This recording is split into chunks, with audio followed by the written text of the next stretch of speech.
ready to be entertained, educated, a little stimulation for your brain? Lock it in. Are you ready to learn? Are you ready to laugh? Are you ready to love? Then lock it in. Lock it in. Yeah. It's the Joe Lockett Show. Lock it in. Lock it in. Yeah. It's the Joe Lockett Show. Lock it in. Lock it in. It's the Joe Lockett Show. What's going on? You guys watching your favorite TV ride worldwide across social media. Facebook, Instagram, TikTok, YouTube, Spotify. We're in the building. How you ladies doing today? How you gentlemen doing today? If you got time, I know you got so much to see on the internet. You on TikTok and flipping through. Hit the like button. Hit the follow button, man. Check me back through with me. I got an exciting show lined up for you guys today. I got so much I want to get into today. I really do. Pump, bud. Hey. Yeah, what's up, Sharon? What's up, Michelle? Oh, hi, baby. Down in the building, we got Sharon. We got Dan. What's going on in the building? We got Gamer in the building. And I said, y'all, I really want to thank y'all big time for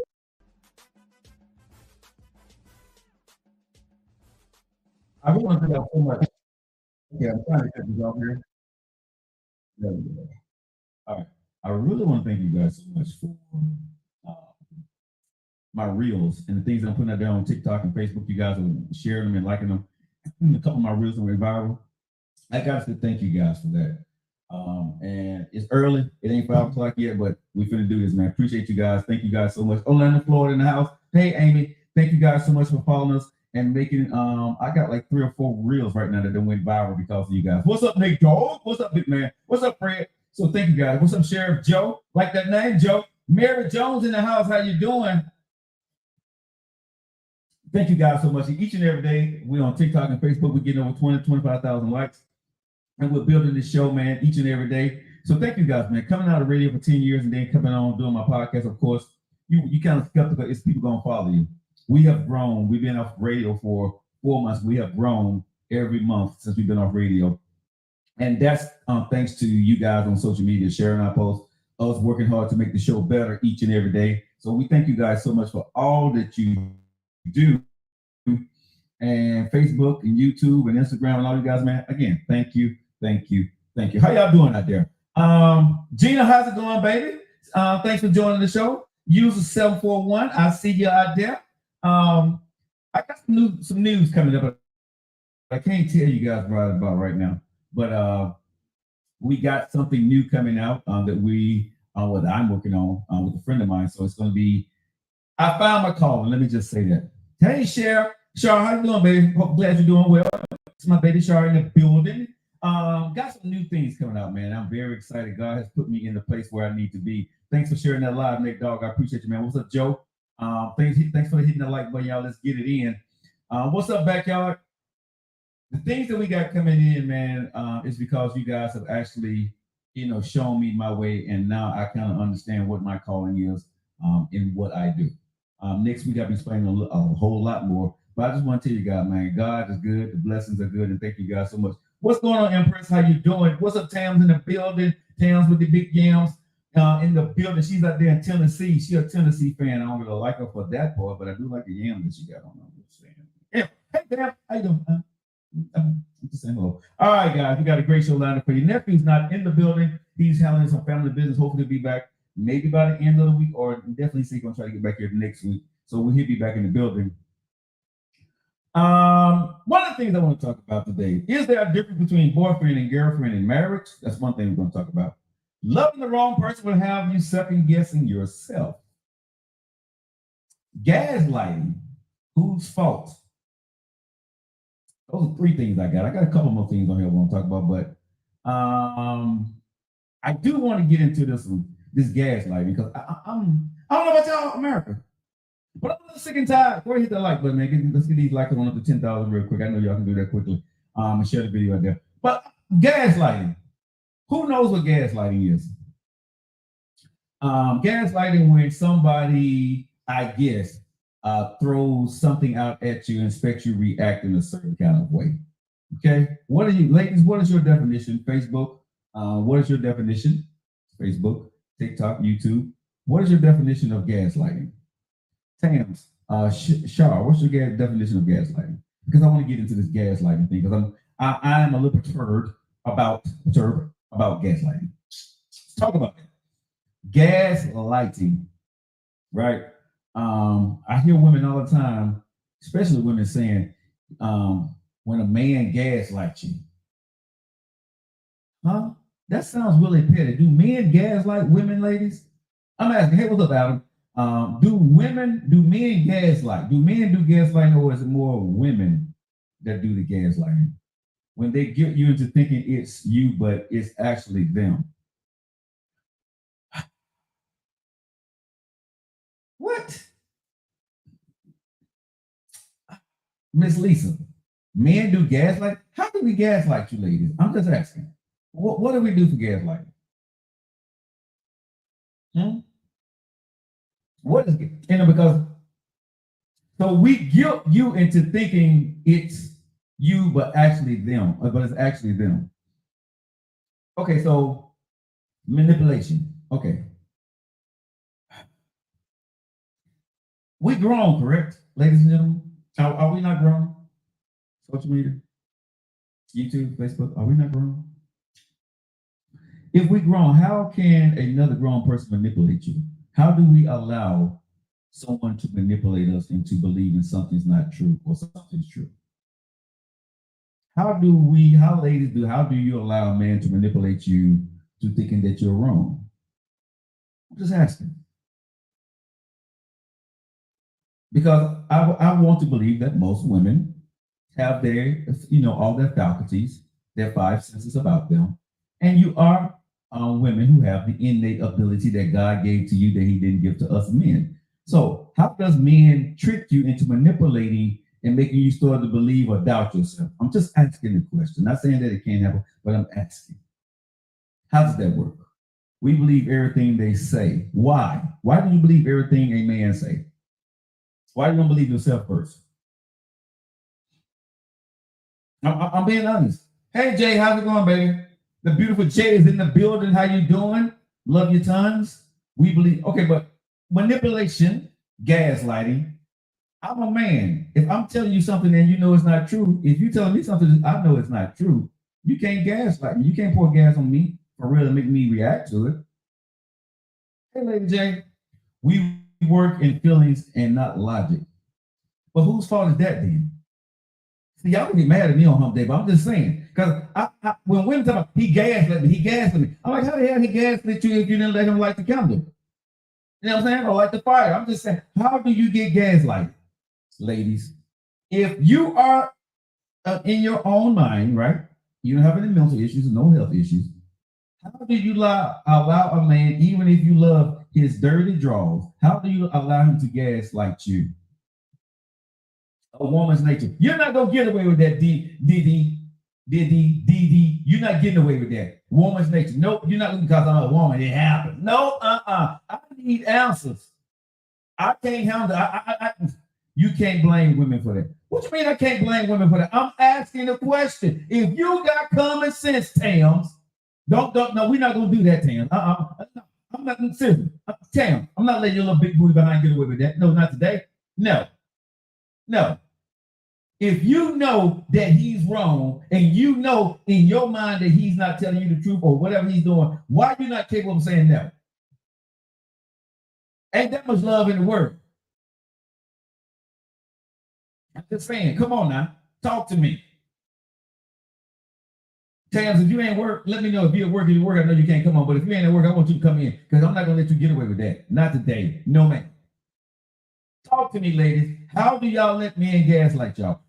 How is a man able to gaslight you? You were good before you met him. Some way, somehow, at the end of the day, that he's able to gaslight you and the relationship goes to pits.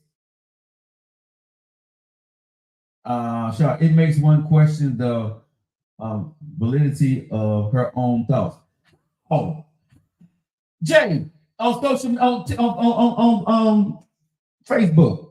Tam, Red, hey, hello, how you doing, Red? But I'm in the middle of something. Sorry, come, hang around. Do we make you?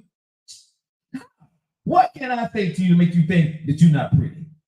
What can I say to make you think that you can't cook no more? I'm just asking.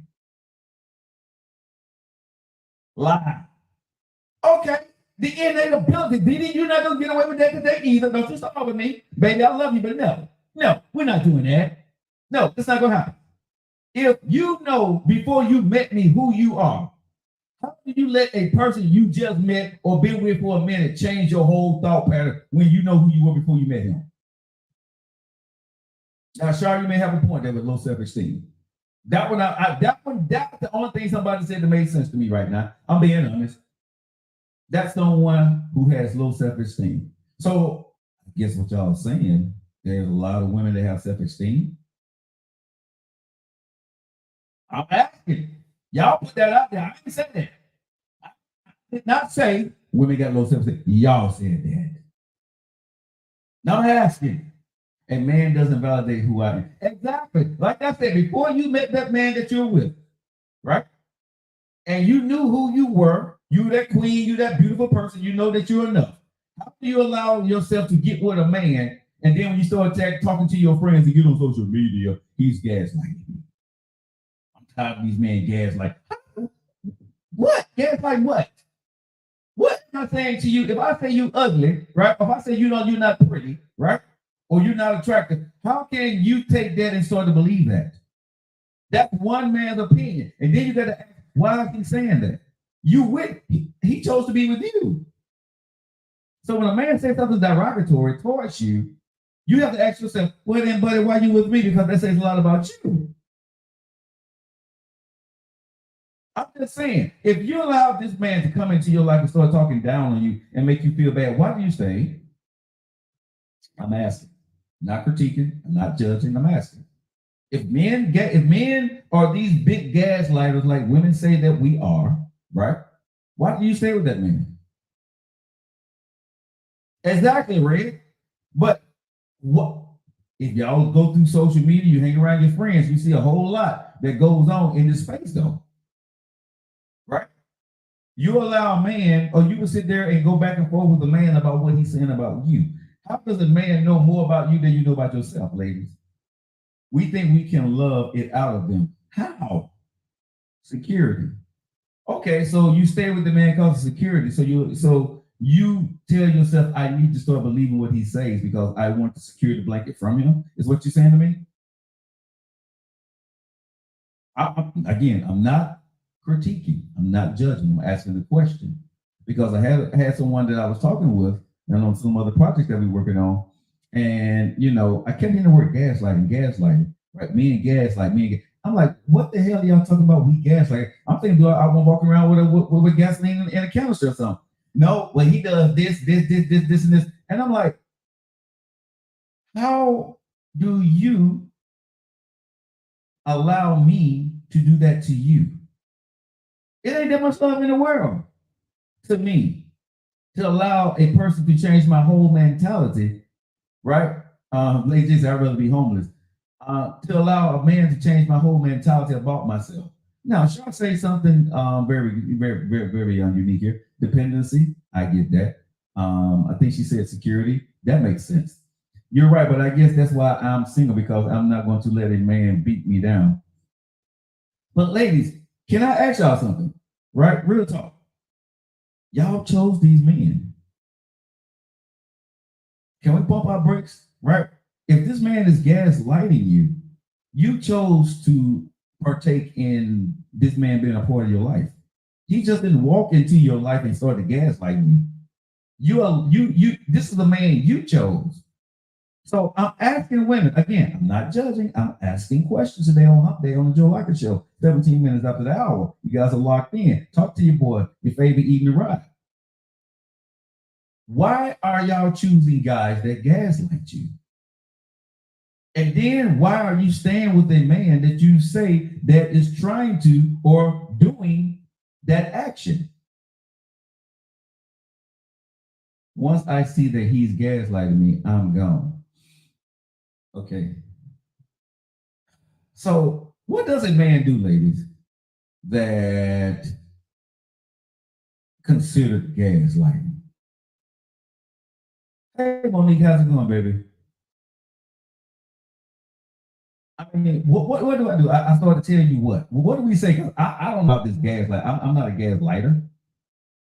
It's when your partner is trying to control your mind by filling it with doubts. I guess that's why I got the problem, Tam. A person that gaslights is trying to control the person. It's a form of abuse. Okay, I can see me trying to control Tams or Amy or Sharp or Lady J or Monique. I can see me trying to control you by things I say that are negative, right? But how do you allow it to work on you? What's up, MD? How do you allow it to work on you, though? How do you allow my words because you love me? And I was talking loving in the beginning, and now I started talking negative towards you. And some way, somehow, you start to believe my negativity about yourself, what I'm saying about you, and you've been knowing you. And I'm asking, ladies, because I don't get this, he did this to me mentality, and it's a problem. And the only reason I'm asking is because I'm like, if you are that lady, why are you allowing me as a man to gaslight you when you know who you are?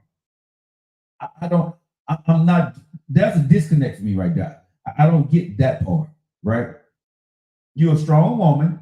You love this guy. But I don't know any woman that love a man enough that's going to allow him to start to make her believe doubt or start doubting herself when she knew herself before she knew him. Where's the disconnect? What am I missing? Something I'm missing here. Like, did this man come in and hypnotize you, brainwash you, put a Mickey in your drink or something? I'm asking, how all of a sudden the man, become the controller of your mind because of the words I say, and everything I say to you, you will listen to the words that are coming out of my mouth about you, and you will believe every word that I say. If I say it to you every single day, you will start to believe me because you love me. Is that what we're doing? No, I'm sorry. It just happened. I don't want to hear it just happen. No. Some women feel that they would accept that rather than be alone. Okay, that part I can see, but I can't accept that it just happened because I've had women, I guess, try to change me, or I guess y'all would call that gaslighting. Hey, Tamise, how's it going? Gaslighting, but you're not gonna gaslight me, baby. I'm sorry. I know who I am. I'm Joe Lockett. At the end of the day, I may be a hard ass. I may have an ego. I am what I am. You're not gonna make me believe something that I don't want to believe. You may tell me that I'm arrogant. You may tell me that you're no good. You're no good man. You can call me whatever you want, but I still, at the end of the day, when I look in the mirror, I know who I am. And I'm going to say 95% of the women that I know, they know who they are. But sometimes these 95% of women know who they are. They get what they got. And some way, somehow, our words got you thinking different about yourself. You're thinking that you're not capable of finishing a task, or you're not as beautiful as you thought that you were. How do y'all let these men's words change you? Hey, Denise, how you doing? Joe, it just does not, it does not just happen. People think they would change people. That's is the wrong mindset. Okay. So, ladies, when do you lose yourself to a man? How do you know that you're losing yourself when this man starts to gaslight you?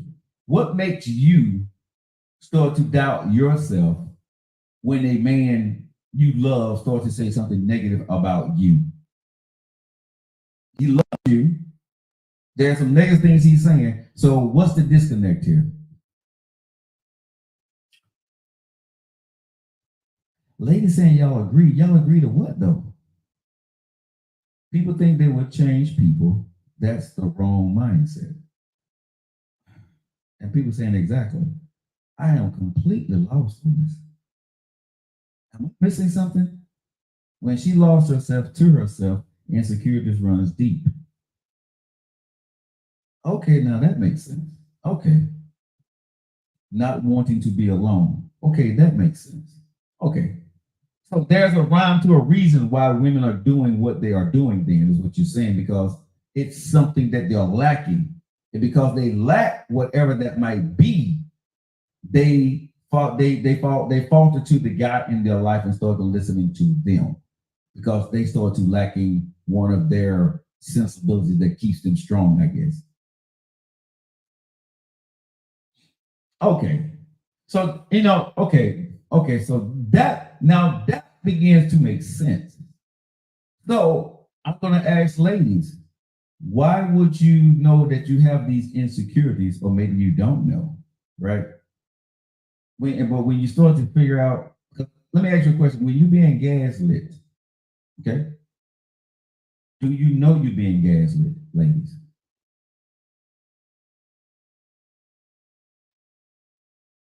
Ladies, when you're being gaslit by men, do you know at the time you're being gaslit? Okay, you know. Okay, so if you know you're being gaslit by that dude, well, one says no. Okay, yes, in most cases. Okay, so why do you stay? Is it because I guess it would be because of the security portion of what you need? If the guy's gaslighting you, you know it's not true, but you have failed yourself in certain categories, so you're not strong enough to fight off what he's saying. Okay, that makes sense to me. But then when you're with this man and you're weak, you fall prey to his words that he's saying to you, which beats you down, I guess, more. And you at that point you're too weak to actually leave him. I guess that's what y'all are saying to me now. It depends on how he approaches it. He waits until he has you. They haven't healed from previous traumas. Mm. Or you choose to overlook it. I think, Amy, I think you may be on to something. And I'm not a woman, so I'm asking you ladies, right? Because I don't want to presume anything because I'm not a woman. But I'm thinking that's probably more yet. Because the women that I have talked to or hear using the word gaslight are strong women. And I'm looking at you like, how the hell did you, and why were you in that relationship for that long? Hey, Sheila, how's it going? I just don't get it. And I didn't get it. So that's why I'm asking this question, right? Y'all hit the like button, let's go. And I didn't understand it. Okay. Okay. So let me ask this question because MD just asked it. I've never been gaslit by a woman. But MD says women gaslight men. MD, how does a woman gaslight a man? Because I've never been gaslit by a woman. I think the word is overused, just like narcissist. I agree. I mean, women accept it just to say they have a man. Okay. MD, when you said, what does a woman do to gaslight though? I mean, I don't know. Like I said, I don't think I've ever been around a woman that tried to gaslight me. So what does that look like for a woman trying to gaslight a man? Is what I'm asking. A lot of this starts from people's childhood. Okay, so okay, I'm gonna be very careful in what I'm saying because I don't want to step in too much ish. But if you got trauma, you probably don't need to be dating, whether you're a man or a woman.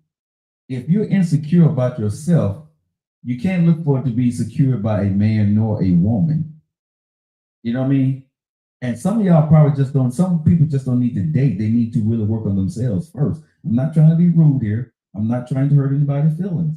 But if you know that you're insecure, I don't think it's smart to try to find your security in a man or find your security in a woman because no one is going to take care of you better than you take care of yourself.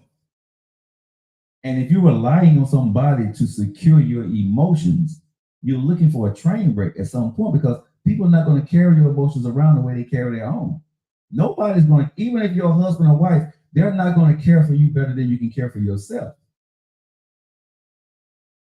I'm just saying, right? I'm not trying to be rude here, but I think it's dangerous when any woman love a man to the point where she feels that's her security about her emotions and her feelings. And she, because I'm insecure, he makes me feel secure. No, baby girl, you need to feel secure before you get into a relationship.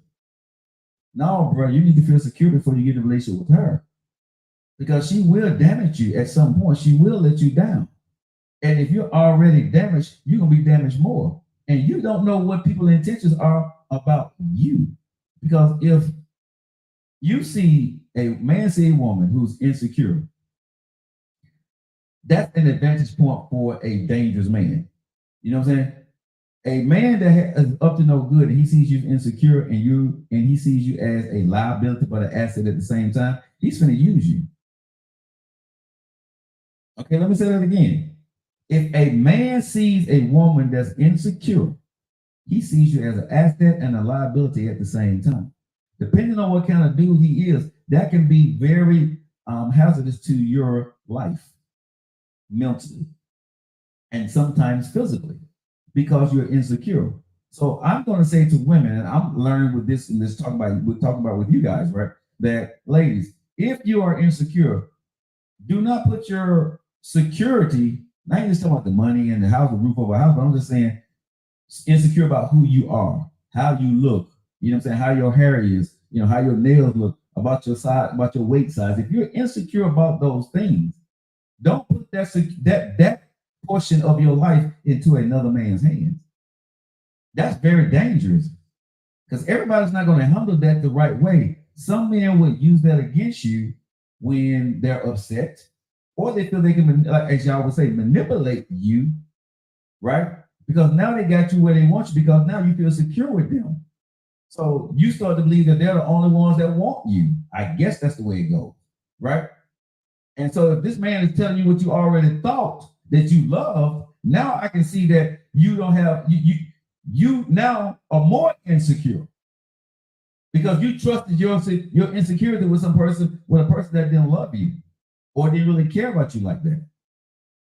And I think that is a problem. So gaslighting is a problem, but I think more so the problem for a man or a woman is for you putting yourself into a situation because you're allowing somebody to do that. And if you know you're insecure about your weight, about your hair, about the color of your nails, or your big toe is bigger than the other one, whatever your insecurity may be, you may not need to be in a relationship till you can find a way to be secure about your lifestyle, your body, whatever that may be, whatever you're insecure about. I wouldn't reveal that to somebody that I'm falling in love with or I'm in love with. I need to work on that within myself.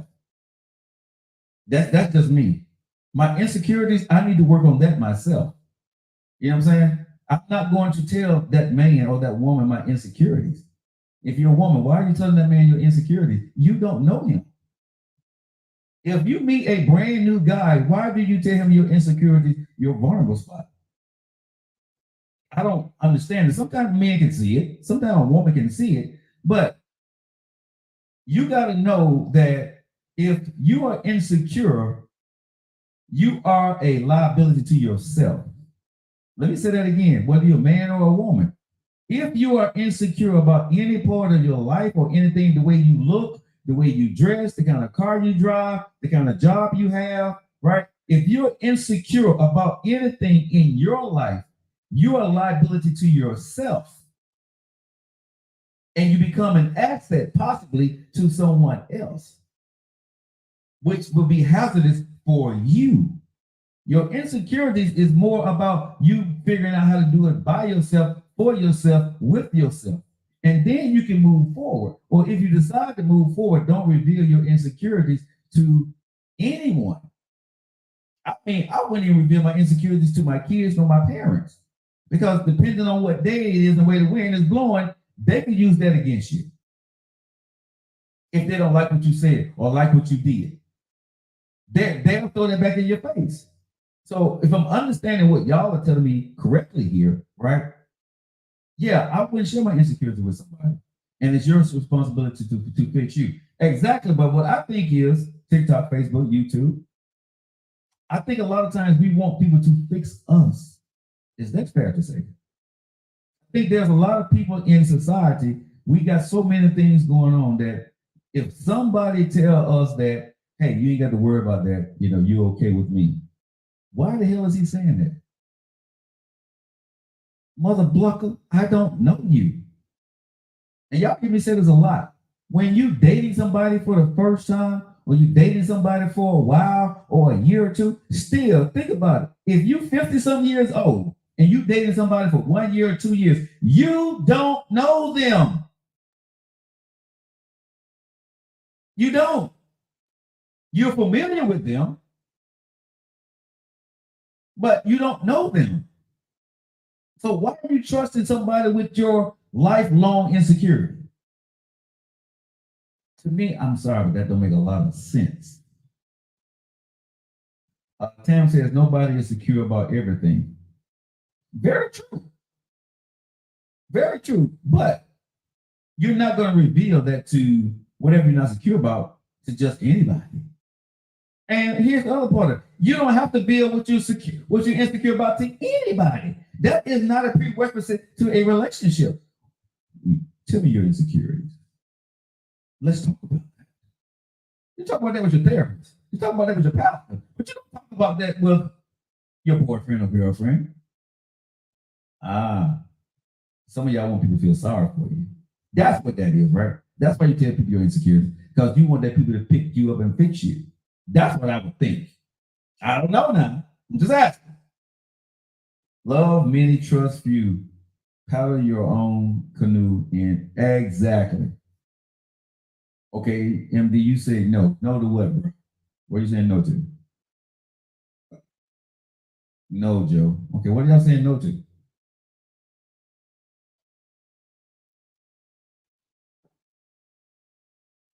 No, it's not. We don't say that we just having a conversation. We're not looking at it like that. Men taught me to hear with my listening ears and listen with my hearing ears. Okay. Only the right man can help you overcome your insecurities. Yeah, MD, but why would you trust anybody with your insecurities? Real talk, bro. A woman should never trust a man with her insecurities until she knows how to deal with them herself. Because you don't know if that man got your best interest at heart. So I get what you're saying.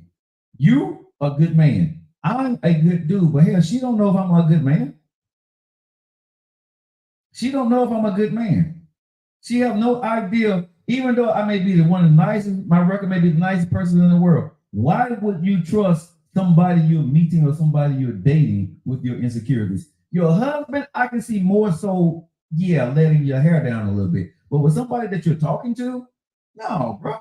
I would disagree with you on that one wholeheartedly, bro.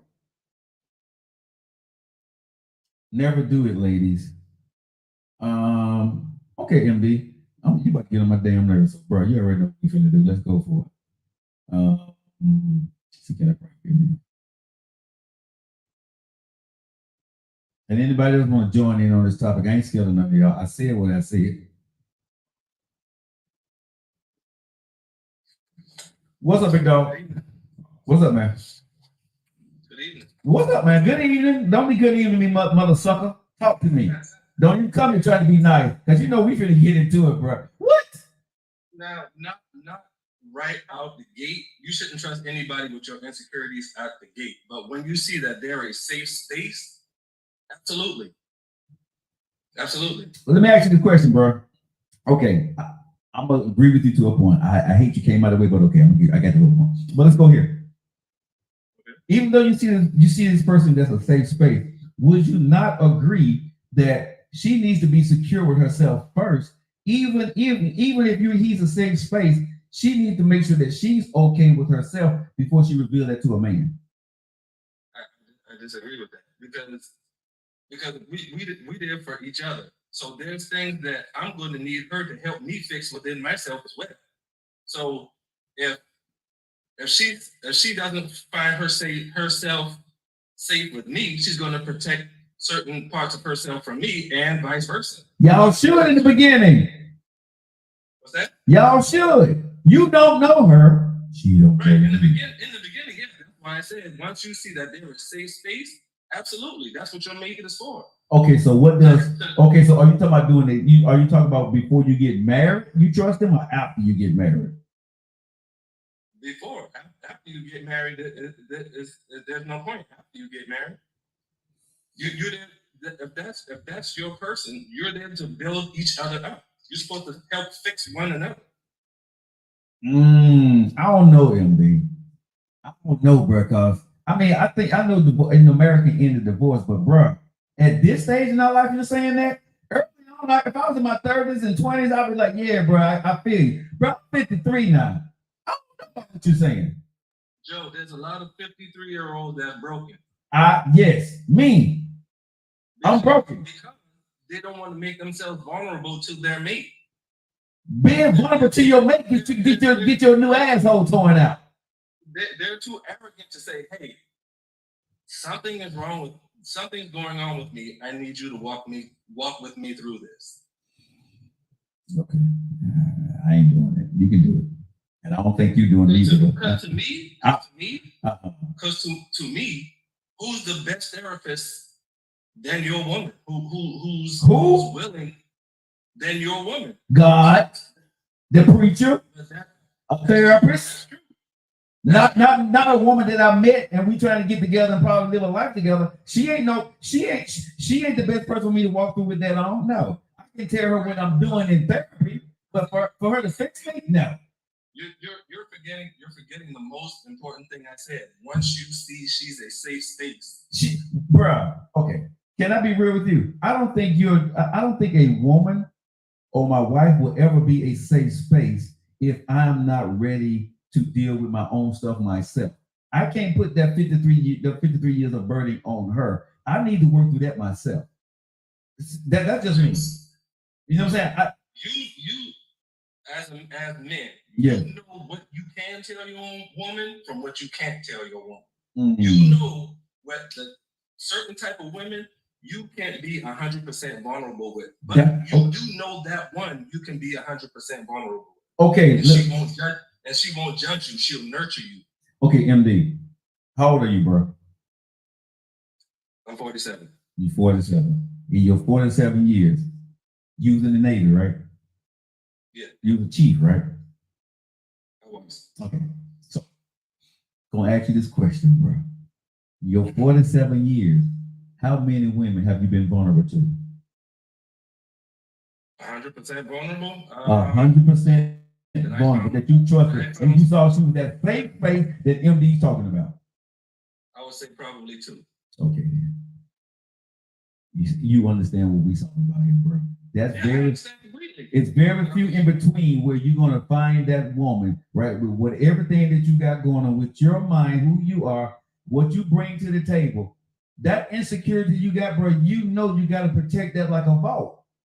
You know what I'm saying? Because most people on their worst day, right? And you see it, like you said, you know your woman, you know your man. You know on a bad day, they will take your vulnerability and tear your new asshole with it. Yeah, you're right. You see what I'm saying? So it's very few in between what you are saying and what we're talking about on the show today that you're going to find that person with the safe space that you know no matter what goes on, they're going to keep you safe. Right, but again, once you find the one that's a safe space, like you will know within yourself when you find her. Okay, I can let it all out. You'll know. Yeah, now that I do see. You know what I'm saying? But let me say this: the one that you find that, let's be real, MD, to the ladies that listen to the show today, worldwide. The one that you may be able to be vulnerable with, that may not be your wife, and she may not be your girlfriend. The one that you truly trust. And maybe just a woman that's your friend. And she's proven herself to you. Y'all don't have a love affair, y'all have nothing going on, but it's not always your wife or girlfriend.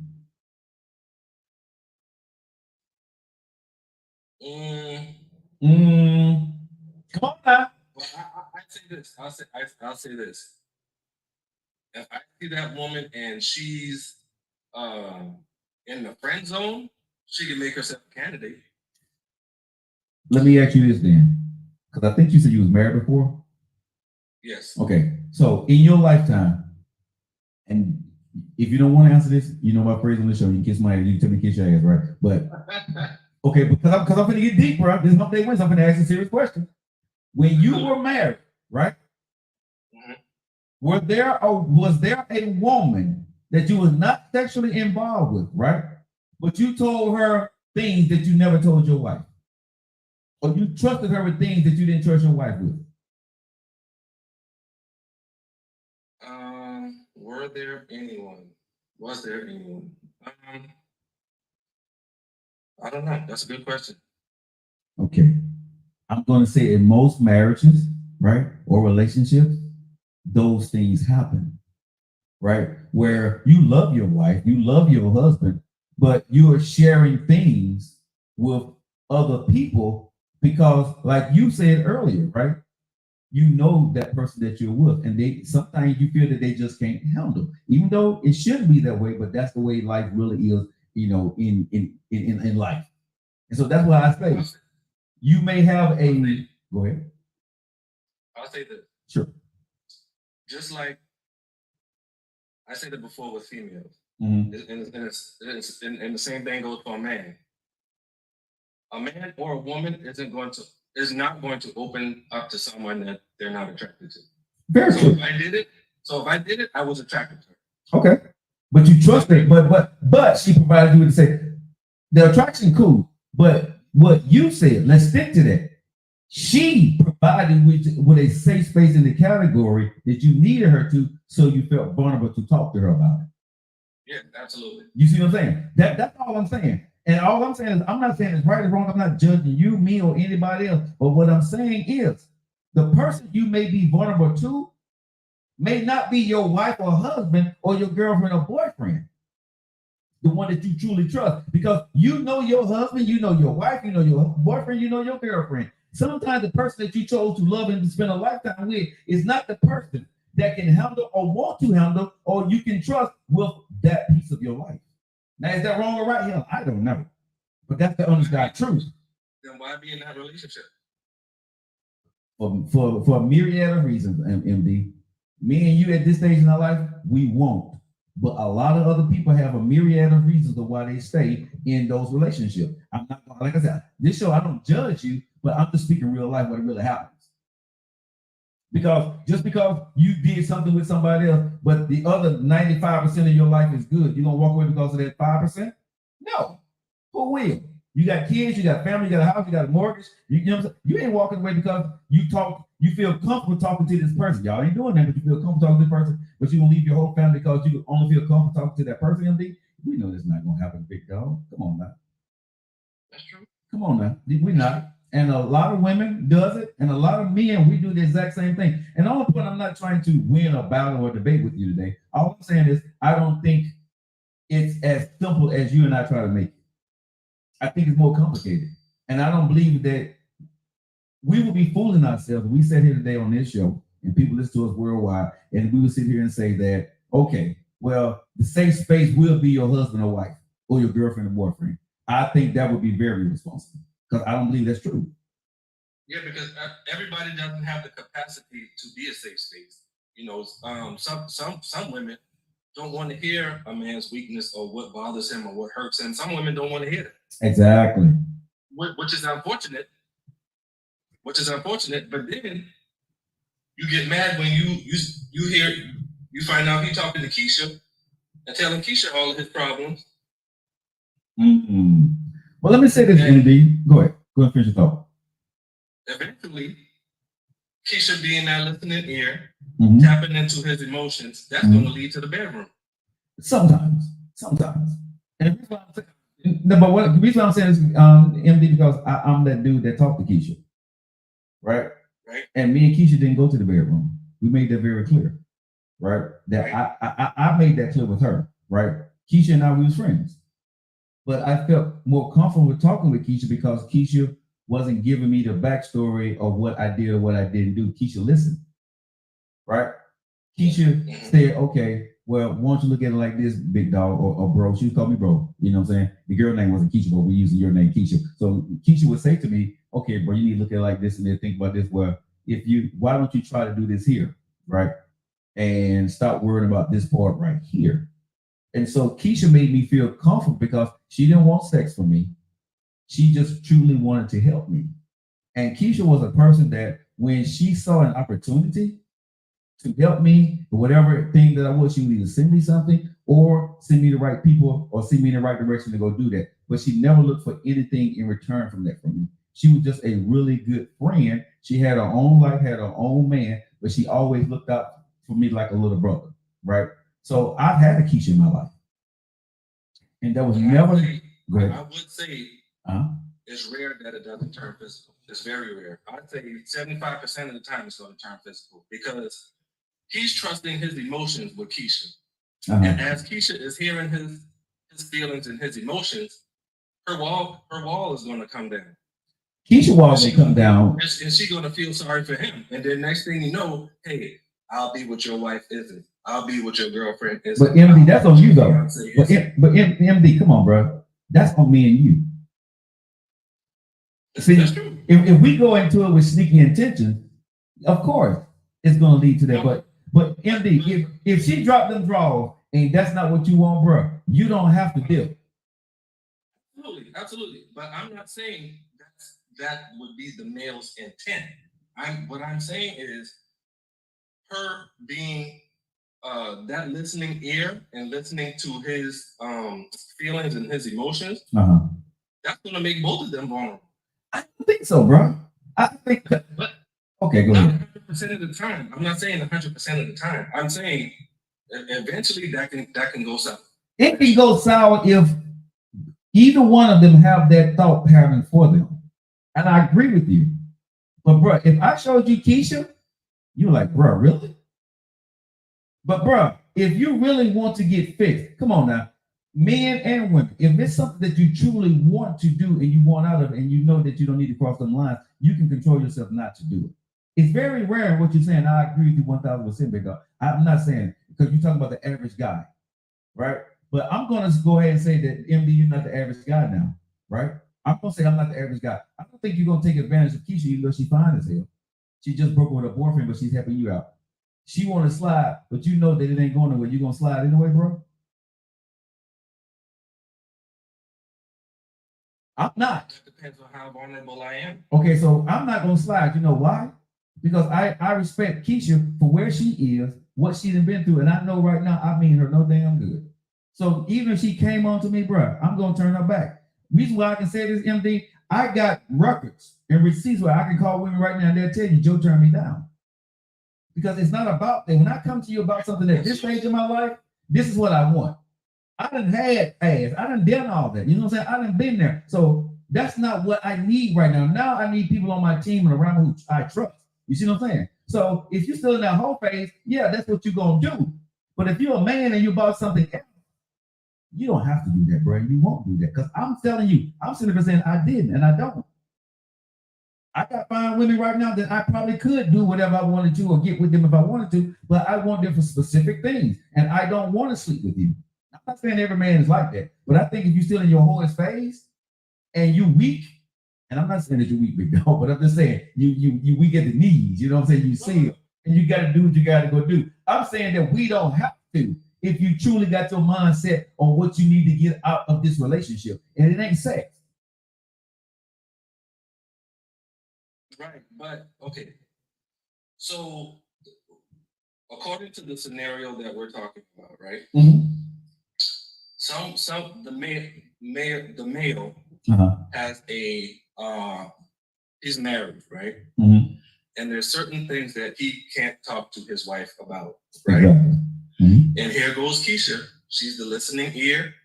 She's listening to his hurt, his concerns, his emotions. Mm-hmm.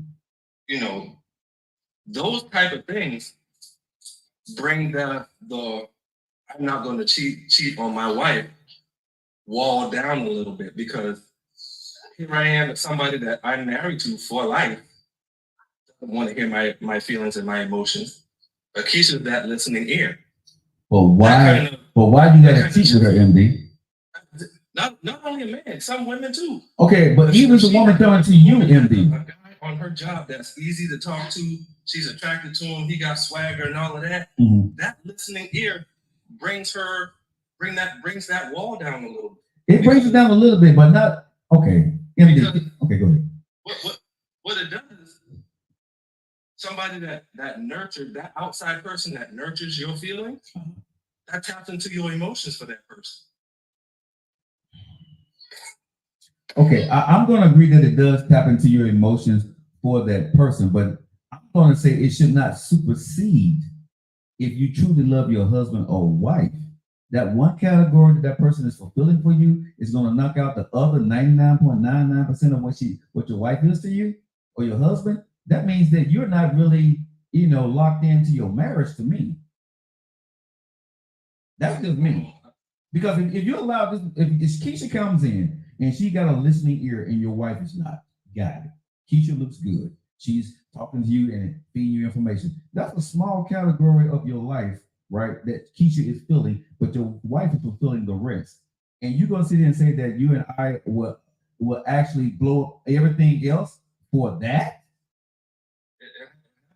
It does happen, but what I'm saying is when it happens, MD, it happens. You're right, 1,000 times, 100% of the time. I don't know 100%, but it happens a whole lot.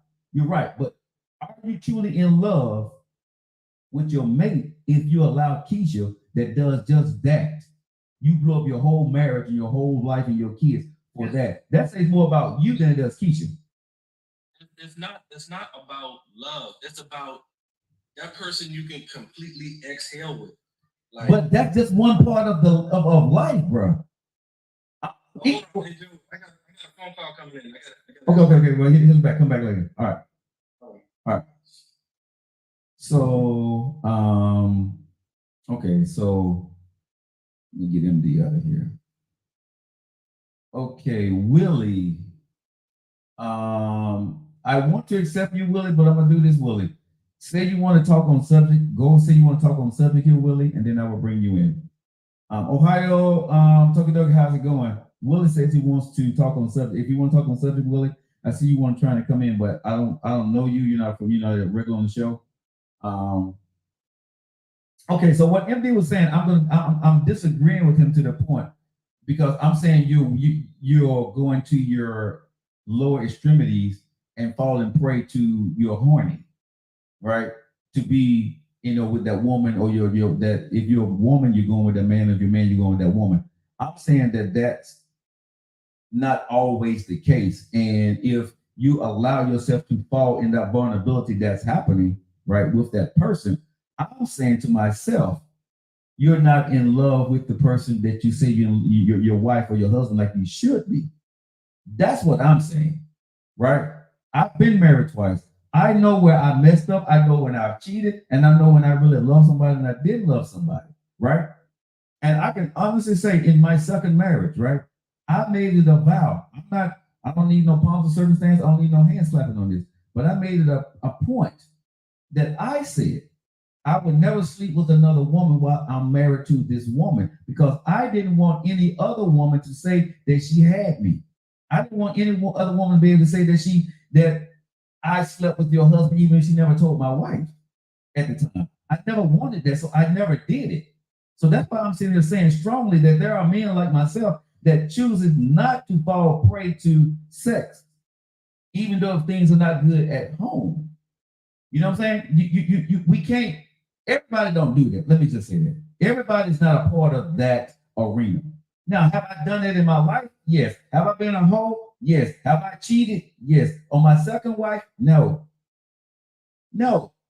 I know what that is. I know what that brings. I know the heartache. I know the punches behind it. So that's what I'm saying. If you allow Keisha or if you allow Dexter St. John to mess up your marriage because they listen to you, that says more about you than the person that maybe want to sleep with you or got ill intention. Say more about you, the lady or the man that lets yourself put yourself in a situation. It's more going on than you were talking when you started talking to the man or woman. It's more going on there. You're weak at the flesh. on other things too. You're not happy in the situation you're in, and it's not just that category of being vulnerable or insecure. You got other things going on that you don't like about your marriage, and you're trying to find your peace. So again, that's why I still would say it's very dangerous to be vulnerable to somebody that's insecure. If you're insecure, it's very dangerous to be with somebody because you fall prey and things can happen. So that's why I was saying what I'm saying. Not saying that I'm right. That's just my logic of the way I did it goes on with. That's my philosophy. I don't play around with that. Some people may say I'm like MD, he disagreed with me, and I agree to his premise to a point. But I do believe if you fall prey, and a lot of people do, to his point, I think it goes more to the person, the husband or the wife, than it does the other person, the Keisha or Dexter. I think it falls more to you, and you got more problems in your marriage than just that one category that you was talking to Keisha or Dexter about. That's just my personal opinion. So that's why I say it's very. I've had Keisha in my life. I have, and me and Keisha we didn't sleep together. We didn't kiss together. We didn't hug together. Keisha was a friend. Did Keisha try to tap? No, Keisha didn't. That wasn't her name, but Keisha was a really good person. She's a really good friend, right? And I wished her the best. She always wished me the best. She always gave me decent advice. Sometimes I agreed with her, sometimes I did. And when she was dating, I would give her advice about certain things, right? Now, that was a relationship that I had with a friend when I was married. Now, my wife would have found out she was swerving down. I was cheating with a woman, but I wasn't. She was just really cool to talk to about certain things, not about everything.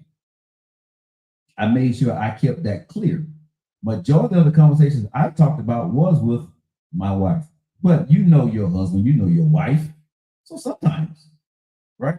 You can't talk to your husband about certain things because he gonna snap, or he ain't gonna understand, or he gonna be stuck in his ways. And sometimes women are the exact same way. Now, was it right what I was doing? I don't know. I say I was right. I was okay by doing it because I wasn't in it for, no malicious intent. But, talking to a woman or your wife, she may say, hell no, it was inappropriate. So I'm not here to judge that. I'm telling y'all what I did. Did we ever sleep together? No. Did we ever inappropriately touch each other? No. Did we ever kiss each other? No. Were we ever putting ourselves in a situation where we would have a stupor and fall in bed together? No, we never did any of that. To this day, she's still one of my dearest friends. I'm single and we still haven't slept together.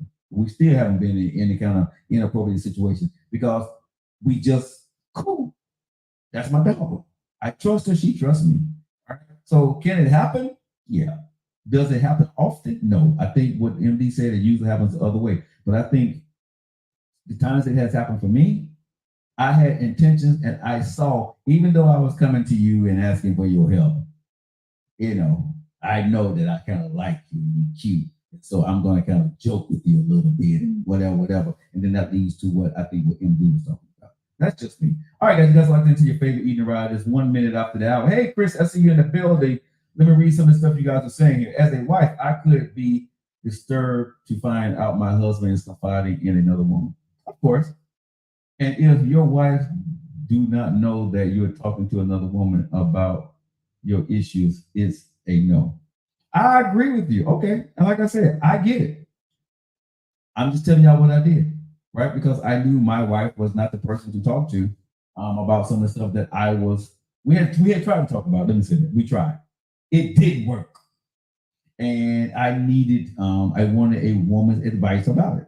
And so, I look more to this person as my sister.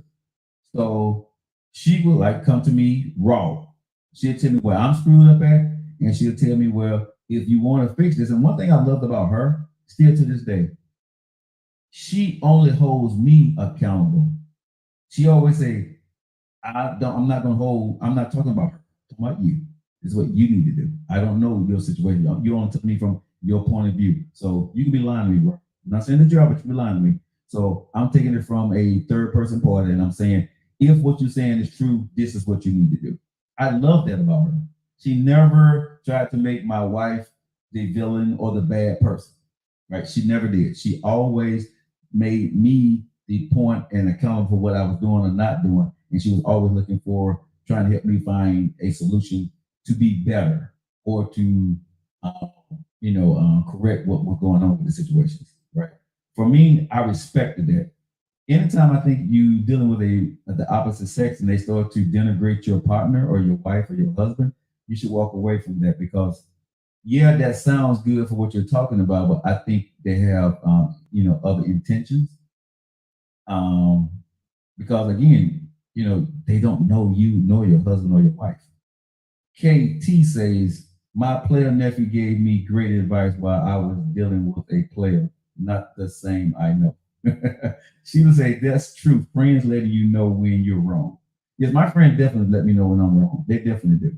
All right, guys locked into your favorite eating ride. It's 4 minutes after the hour. Let's move on with some different topics here because that was just the one I talked about gaslighting. Um, Let me see what I have here on my list. Ba, ba, ba, ba, ba, ba, ba. That's what I want to talk about. Where do, if you're in your 40s and 50s, ladies and gentlemen, where do we find girlfriends and boyfriends? Where do we go dating at? KT, where is the marketplace for us? Because let's be real, if you're over 50, you're at home before 9, no later than 10. We don't go to clubs, right? We go to church if you're a church going person, and you get out and you go home. You eat with your friends, you go to work, or you go to the gym. So, where is the marketplace for divorcees, right? That's over 40 and 50. Where is our marketplace for dating?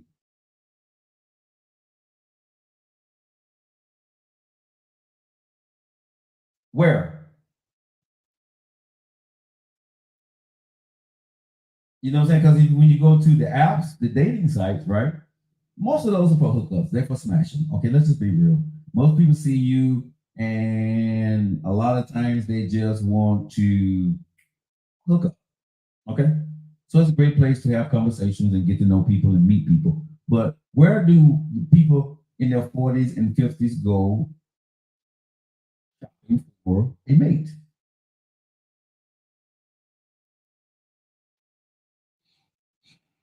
Okay, someone says I'll allow the man to find me. Okay, how can I find you though? Where do I find you at? I am I am in Christie, Christie, I think it is Home Depot. Where do I find you at? Okay, and how do I approach you? Because I'm not gonna find you in the club because I'm not going. I'm not gonna approach you at church after the church sermon. Okay, so how do I know that you are available? I'm just being real, y'all. Where do we find our mates after divorce? You're single when you're 40s and 50s and 60s. Macy's. Okay, ladies, y'all in Macy's and Bloomingdale, y'all don't want to be bothered by nobody. Y'all need to stop with that. Okay, the grocery store. Okay, how do we approach y'all then? How the hell do we approach y'all, ladies? Because a lot of times we don't look the way you want us to look. You ain't giving us a second thought any damn way. So let's stop with this. Let's stop with as the young people say, the cap. Tokidoki said wedding parties. Okay, everybody who goes to wedding parties though? Funerals. Okay, all I was saying is restaurants, bars for dinner. How do we approach you? Okay, you go to these places. Okay, you in Bloomingdale's, you in Macy's, you at the restaurant. How do I approach you? If I only knew what.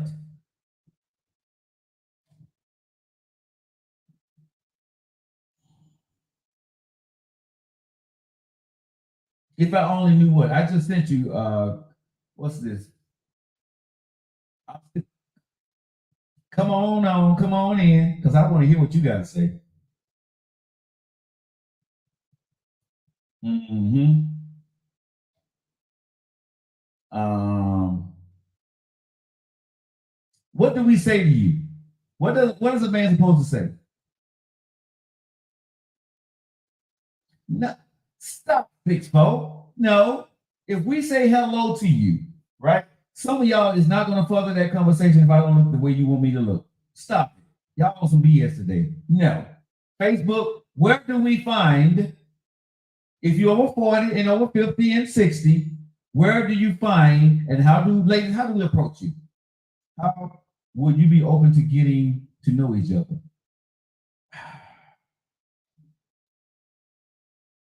Okay.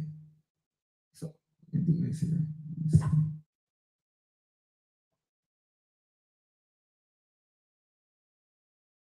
Okay, I'm trying to get in. I'm sending invitations out because y'all talking all this time. Y'all talking all this stuff. I want to know. Don't be scared. Don't be on my post talking. KT, what's up, baby? Can you see me? Hold on. I can't see you, but I can hear you. I don't know if I'm allowed to go live. You're allowed to go live because you live. Okay. How do I get this video to work? I don't know. You got to figure that. It took me a minute to figure all this stuff out too. Okay, I'm connecting all y'all because y'all talking all this trash. But you can just KT, you can just talk. We can hear you. We all can hear you. I'm struggling because I have the same questions, and I'm not just gonna put everything on hold to try and find somebody, right? It's not like a mission. I'm not out here searching for somebody. But I would love to have that companionship, that person in your life. But it's a struggle because I feel like at our age, my age, I'm 47. Okay. All my friends are married. Okay. And like deep in the thick of marriage. Okay. And they just don't have the same time. I know I do have some really good friends who will go out with me, girlfriends who will go out and do things with me. If I want to go to a club to see a DJ doing an R&B night, if I go salsa dancing, I go bachata dancing. I'm not going to go by myself. Okay. So I do have friends who go with me, but I'm going there to meet somebody. So because I don't want the type of person that's going to necessarily be in a bar is not necessarily the person. Exactly. Date. Exactly. Now, I say that, and I'm in the bar, but I know who I am. But you're not. But you're not trying to meet that guy there that night. You're just going out to hang out with your friends. I'm just going to hang out with my friends, right? Have a good time, and look, I've had my fair share of players, and a lot of them are usually in the clubs and in the bars. And I go to the gym.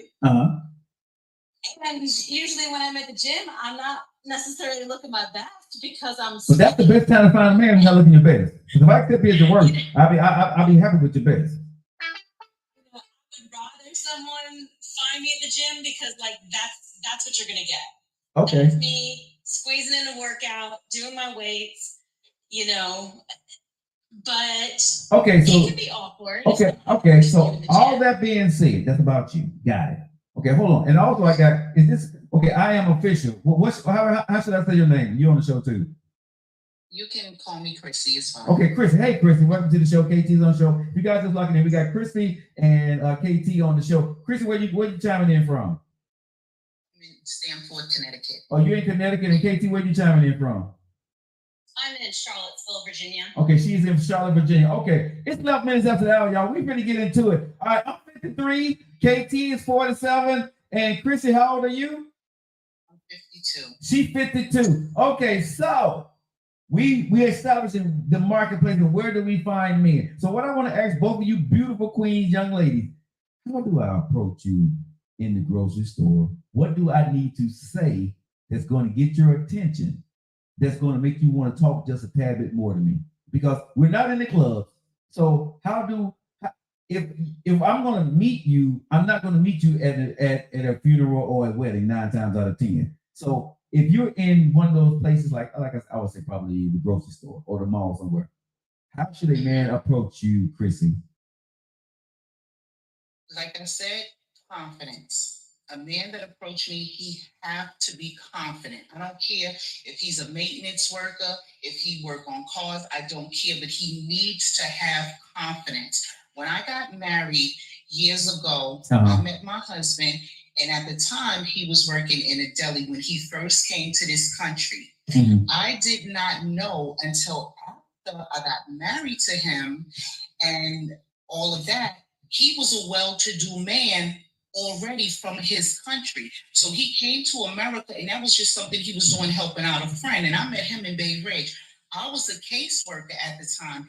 I did not know that this man had money. Okay, so in my life, I've dated men with money, but they were all jerks.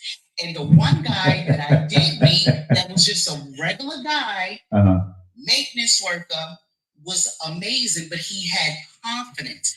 And a lot of men, when they see beautiful women, some of them, if they don't have confidence or they're not secure about themselves, I find that they won't even approach you.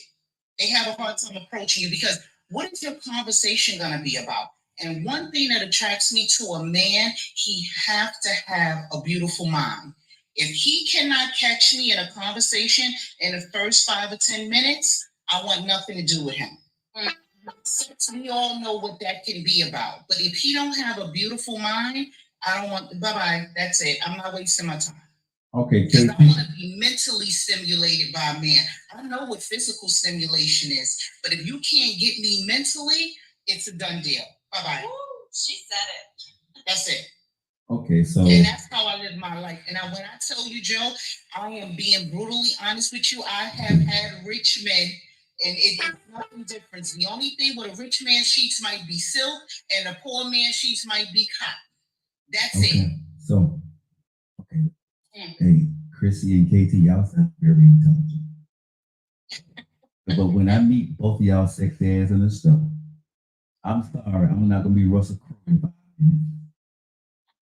I'm sorry, I'm not gonna be Russell Crowe in 5. I'm gonna be charismatic and cool and funny. I'm in the grocery store and somebody wants to get my attention. Yeah. The best thing that somebody could do is they're next to me, we're looking at the same shelf. They make a joke about something that we're buying or shopping. Make me laugh. Say something funny. Okay. You know, just break the ice. Okay. And then just start having a conversation. Okay. I mean, most people my age, we can have conversations. See, and this is what I said. This is what I said to a friend of mine today. Like when a man throws the fishing line in out there, a lot of times women keep waiting for him to keep talking, and we don't know if you guys want to talk back to us. Like, so if I say, you follow me around this store, right? And I talk right back to you. Okay, so if you're talking right back to me, then it's a conversation we can have. But sometimes, right, when the man says something funny or just out the ordinary, right? Yeah, whatever, and they keep walking because they want to see, are you going to pursue them? And I'm not going to pursue you because I don't know you. She's not interested. A woman who is secure in herself, who is not out to play games. Okay. And do I want a man to pursue and chase me? Sure. But it's a give and take. But not at the grocery store. Exactly. At the grocery store, if we out shopping, I'm not chasing you. I'm looking for an open door to get a quick conversation and how we can link up or talk later. That's exactly. it. You're not going to go on a date that night. You're not necessarily going to date that week. It is a way of just meeting somebody and have that first conversation. See if I'm all about the energy. Okay. So if I pick up on a good level of energy, the vibration's good, it's a high frequency, you don't smell like cigarettes. I'm close enough to smell you. If you smell good, connect with me. Okay, but I was having this conversation with a friend today. Chrissy and KT, y'all tell me what y'all think about this. You guys like it, Joe like the show, 17 minutes after the hour. What about this part too, though? Because if you're in your 40s, 50s, and 60s, is there anything wrong with a woman saying hello to a guy? No, I make small talk conversation all the time with people, but that's just I'm an outgoing, friendly person. Well, are you making small talk because I'm saying, but if you saw me, you making small talk. Do you make small talk just to make small talk, or is it intentional? If I saw you, Joe, and we were in the same aisle looking at the same thing, right? I wouldn't not be able to say hello. Why not? I'm that ugly? Oh Because my when, God. when someone has a good energy and I'm in a good place, I like to connect with people. Okay. Okay. Okay. That's So, what you like. okay. So, I'm in a Chrissy. rush. So, Chrissy, let me ask you this question. Mhm. Is it above you to see a man that may not approach you, but would you approach him and just not approach him saying, "Hey, can I get your phone number?" Just saying hello and open that door. You know how y'all do. You say hello in the way where the door is open and see where it goes. Yes, and at 52 years old, I don't have time to play games. I go after that. I go after exactly what I want. So if I see that man and he is something that I think that I am truly interested in, oh, I'm definitely going to say, hey, I'm going to talk to him. I will. Okay. I will do it if it's somebody that I'm interested in, because everything that I do is with intentions. Listen, I'm a brutally honest Cancer woman. I plays no games. Listen, I go for what I want. What do you have to lose at 52 years old? I'm What scared do of you have to already. lose? I'm already scared of you. Okay, but Please be very afraid, because I hold no punches. Believe me when I, I tell you that. and I see that I'm scared. I'm scared over there already. I'm scared as hell. With you. But I'm gonna say this to you though. Okay, I get what you're saying, right? But let me ask you this, Chrissy. Um, do you think that okay? You said you go after what you want, but you said something right that really annoys me as a man, right? And don't take this the wrong way. It's not you. It's the phrase you said. I hate when a woman tells me I'm not here to play any games. That bugs the hell out of me as a man when he tells me I'm not here to play the game because basically to me what that says is that you did play games with other guys and now that's my fault. You see what I'm saying? No. No, listen, Linda. I understand what you're saying. I understand what you're saying. I'm saying what I hear. Okay? Okay. I understand where it came from and what you mean by it. But when you say that to a man, okay, for me, it's saying that you better act right because everybody hasn't been a jerk and I'm not going to give you any time if I see you playing around. And I'm like, damn, I ain't even told you my full name yet. That bugs the hell out of me when women do that because I don't give a damn about you not here to play games. I just want to know your name. I just may want to be your friend and tell you you're beautiful. But that's a lot of women, what you just said, the way you said it to me, I hear that often. And I feel like, okay, she don't. Well, let me ask you something.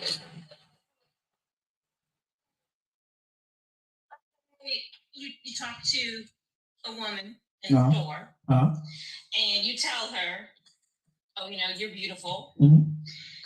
And then she gets flattered, there's a little flirting, whatever. Right. So then what should her next move be? Is she the one who says, well, we should get together sometime? No. I don't think. I think the man should be the hunter. Who are perceived as being too forward, that's. Well, let me tell you. I don't think it's too when you're talking to an alpha guy like me, right? If you see I'm that alpha dude, let me lead, right? But if you see that I'm that guy that may be a little bit shy and that's like with Chris said, it's something she won't, well, you go ahead and say, well, if you're interested, here's my number. You see what I'm saying? I think Chris would be the woman to say that, right? Call me, right? See, I don't know. Just give my number. Well, but that's what I'm saying. Or, however you feel, say, follow me on social media. I'm at this here, you know what I'm saying? Or inbox me. However, whatever makes you your comfortability if you're hitting on a man or kind of flirting with them, you got to leave them with something. You got to be, I think a man or a woman got to be in possession of either a business card, right? Or a way to contact you right after. Because most times if you're in a store, right, the interaction is going to be quick. So how can I connect with you later? What is the safe space for you to connect later, right? Because usually, like I said, you didn't go to the store to find a man or a woman. You didn't. But, I saw KT up in there and she had them yams and she was looking kind of cute in that ball. Maybe this is the day. You know what I'm saying? But if I'm seeing KT or Chrissy up in there, right, I'm looking at you and I see y'all, I'll be like, hey, hey, how you doing? Right? And for me, if I see you, like I said, we bump into each other like in the we checkout line. If I see you in the store, I'm not gonna holler at you at first, I'll speak. But if I like you, I would say something corny again if I bumped it. Oh, you follow me around the store, huh? And depending on your response, but But depending on your response from that is how I will respond to you. You see what I'm saying? And Chrissy the same way. Now, Chrissy said, I'm not here to play no games. I'm running like a mother. Understand? Right. Chrissy, you got me scared a little bit. Because half the time I don't know who can hear me and who can't. Tokidoki, she's being funny in Japan. She's like security guys. I wonder if she ever had any problem with security guys. I'm just wondering, Tokidoki, have you ever had any problems? But I'm just saying, but if you're in the store, right? I think the interaction has to be quick. I think us in our 40s and 50s and 60s, we got to be ready to tell somebody how to connect with us within about a minute or two. You don't have to have a long conversation, but connect with them later. So let me ask you, Chrissy, the woman who says you're not here to play games, okay? How would I connect with you if I met you in the store? We said hello, we had a little fun, chatter, banter, right? We can kind of figure that we're attracted to each other for whatever reason we just saw. How do I connect with you later on that night or tomorrow? I would definitely, if I'm attracted to you, if you interest me, I would have no problem sharing my phone number with you. I would give you my number, because if it gets to a point where a day or two or whatever, and it's something that I don't want to rock with, I'm going to be honest with you. I'm not going to ghost you. I'm not going to do any of those things. I'm just going to simply say, I don't think that this is going to work. And from there, that man can make his informed decision to never call my number again. And it can be vice versa. It could be him telling me the same thing. No love lost here. A lot of people waste time dragging things out that don't need to be dragged out. That's just how I live my life now. I learned a lot in my 20s, 30s, and 40s. In my 50s, I'm not doing that. If you're interested in something, go for it, whether it's a job, a mate, or whatever it is. I just think people waste too much time. And that's just not something that I'm willing to do. So if I'm what you want, show interest. Let me know that. I'm approachable. You can come and talk to me. No, hell, you're not, Chrissy. No, you're not. You're not approachable. No, you're not. Yes, I am, Joe. I promise you I am. No, Chrissy. Chrissy, I'm scared of your ass right now on radio, okay? I'm scared of you right. Chrissy, if I saw you in person, right? Because I know what you look like because you did the profile thing. But if I saw you, I don't know if I'm going to say, hey, Chrissy, I'll be kind of timid. Because I don't know how you're going to come at me. Because you're like, Joe, I ain't playing no games with you now. I hear what you be saying about them women. I'm scared of you, man. You know what I'm saying? Can y'all imagine me and Chrissy on a date? Joe, let me tell you something. I see how you be looking, your shirt all open up and stuff. I ain't playing no games with you now. If you're going to be with me, you're going to stop off.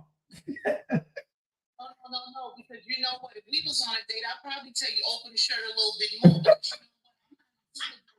I want him to look at what's sitting with me at this dinner table right next to me. Okay. Yeah, that's how that go down. Okay. Jimmy, your biggest cheerleader. Yes, absolutely. I'd be like, baby, do a backflip. Wow. Wow. Only say what? What? Wait a minute. Wait one day a minute. What? KT, what you say?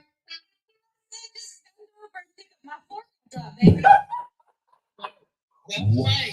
Yes. Wow. Y'all got me over here blushing like a mother. I ain't gonna sit here and lie. Y'all got me blushing today, ladies.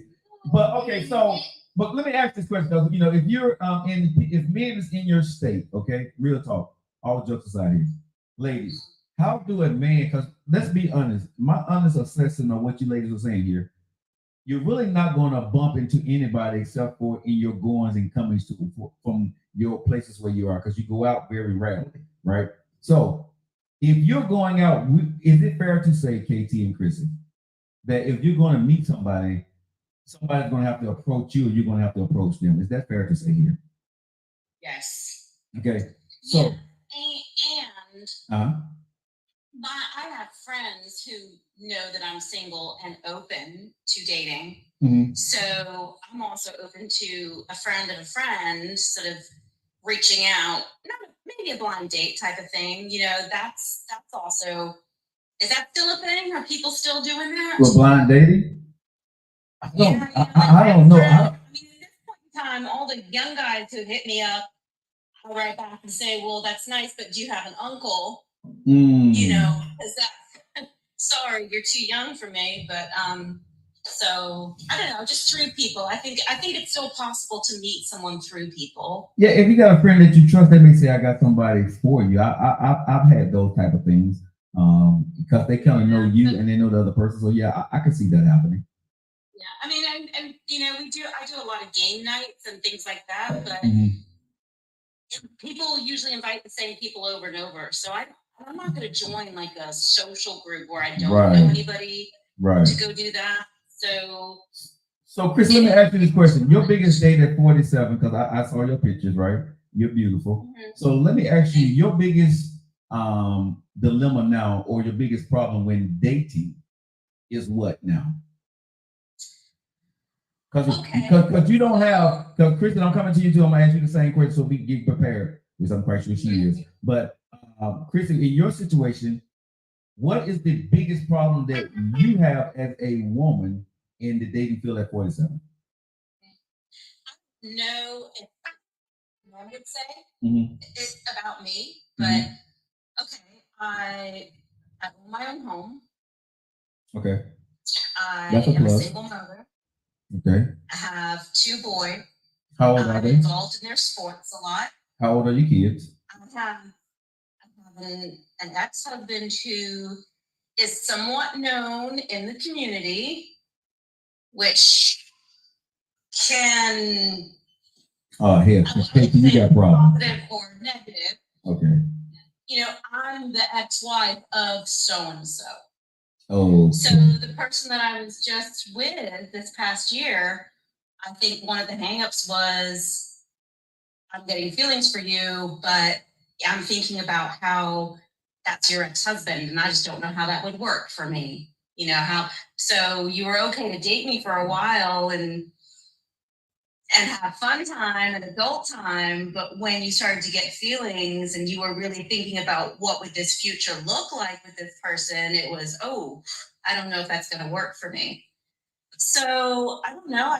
Maybe it's because I look like I have all my SHIT together, and what could a man possibly bring to the plate for me? But that's for me, it's the difference of, I don't need you to necessarily provide material things for me, but I want that emotional connection. Okay. I want that intimacy. I want that person to go do fun stuff with. Okay, but can you get past your ex persona with a man? Can I, or can someone else? Can you? Because you gotta make me feel comfortable. No, Casey, listen. We co-parent just fine. But what I'm saying is, you gotta make sure that I'm comfortable, right, with your ex persona, because those are his kids, correct? Correct. So, do I feel comfortable with you and your ex? Is your ex completely out the picture and allowing you to live your life? Well, that answer would be no. There are probably things that I am still learning to manage and struggle with. This person has some characteristics where they would like to be in control of everything. No. See, Christy, as a man that's dating you, okay, I don't care if you're dating, if your husband is Cam Newton. I don't give a damn about that as a man. I like you. I'm asking you, right, as your man. Am I your man, or he's still your husband, or he's just your baby daddy? No, he is not. But what I'm saying is, okay, but does he come and go as he please? Do you still talk to him about stuff you don't need to talk to him about except for the kids? And when you're dating me, are you dating me and still trying to entertain him on whatever level because of the kids, but he's interfering in us? No, absolutely not. No. Okay. Keep those boundaries real tight. Okay. Well, I don't give a damn about your husband. I mean, if your ex-husband living, I wouldn't care about him then. So that's you got to date a man that's secure, because regardless of who he is, as long as you understand and I understand that now we're together, I don't worry about another man. The only thing I would say, be really careful not to talk about anything that I'm necessarily struggling with. What Like, do you mean if we have struggling? a disagreement about something to do with the kids, bring that into my relationship. Because that's not my problem. That's if I'm not your husband, that's between you and your ex that y'all need to talk to. Very respectful of those boundaries. Okay. So but your ex don't involve himself in your relationship at all. Unless he's dealing with his kids. He has not, I've not given him the opportunity. That's not what I'm asking. He does not involve himself in your relationship with your boyfriends. Well, I've only dated 2 people. And he did not. So did he involve himself? He never said any. No, he never said anything to me about either of those people. And I know that he knew about one of them, and he didn't say a thing to me. Okay, so, and the kids was not coming back and reporting to daddy and getting you in trouble or anything like that. Because as a man, my kids are not a part of my dating life either. Okay, so because that's as a man, this is what I look at, right? I could care less who your husband was or is, or that don't matter to me. Because KT, if you like me, he's not gonna be me, and I'm not gonna be him. Okay, exactly. You see what I'm saying? So I'm Joe Locker. You're gonna love me for what I bring to the table. Now, if you want to be with him because he's famous and he did what he did in the community, go be with him. But if you chose to be with me, be with me. That's what I would say to you as a man. So at the end of the day, if you dated anybody that was insecure, you see what I'm saying, about that. Well, yes, and that's what I think my issue was. But I don't think so. But I don't think so. I'm listening to you now. I'm gonna be can I be brutally honest with you? Go for it. He just wanted to smash you because that was the ex-wife of old boy. Okay, I know. Whole thing. No, but I'm just saying, well, listen to what you're saying, because what he said, right? He backed off quickly when you actually told him to take accountability of where y'all were going. What your problem was, you didn't make sure that was before you gave up the goods. But when you gave up the goods, he backed off. He didn't want you like that. He just wanted to be able to say he smashed old boy's ex-wife. Yeah, that's what knocked on his door. That's why your show a couple weeks ago hit so hard. Right. So okay. So spoke to that. So that's what I'm saying is you got to be careful because you know who your ex is, who their dad is, and you know men are going to come after you because of that. So you got to make sure you understand what you're getting out of that. If that's what you want, that's your business. But what I'm saying is don't be mad at the end of the day when you ask him for accountability and you done smashed and he don't want it.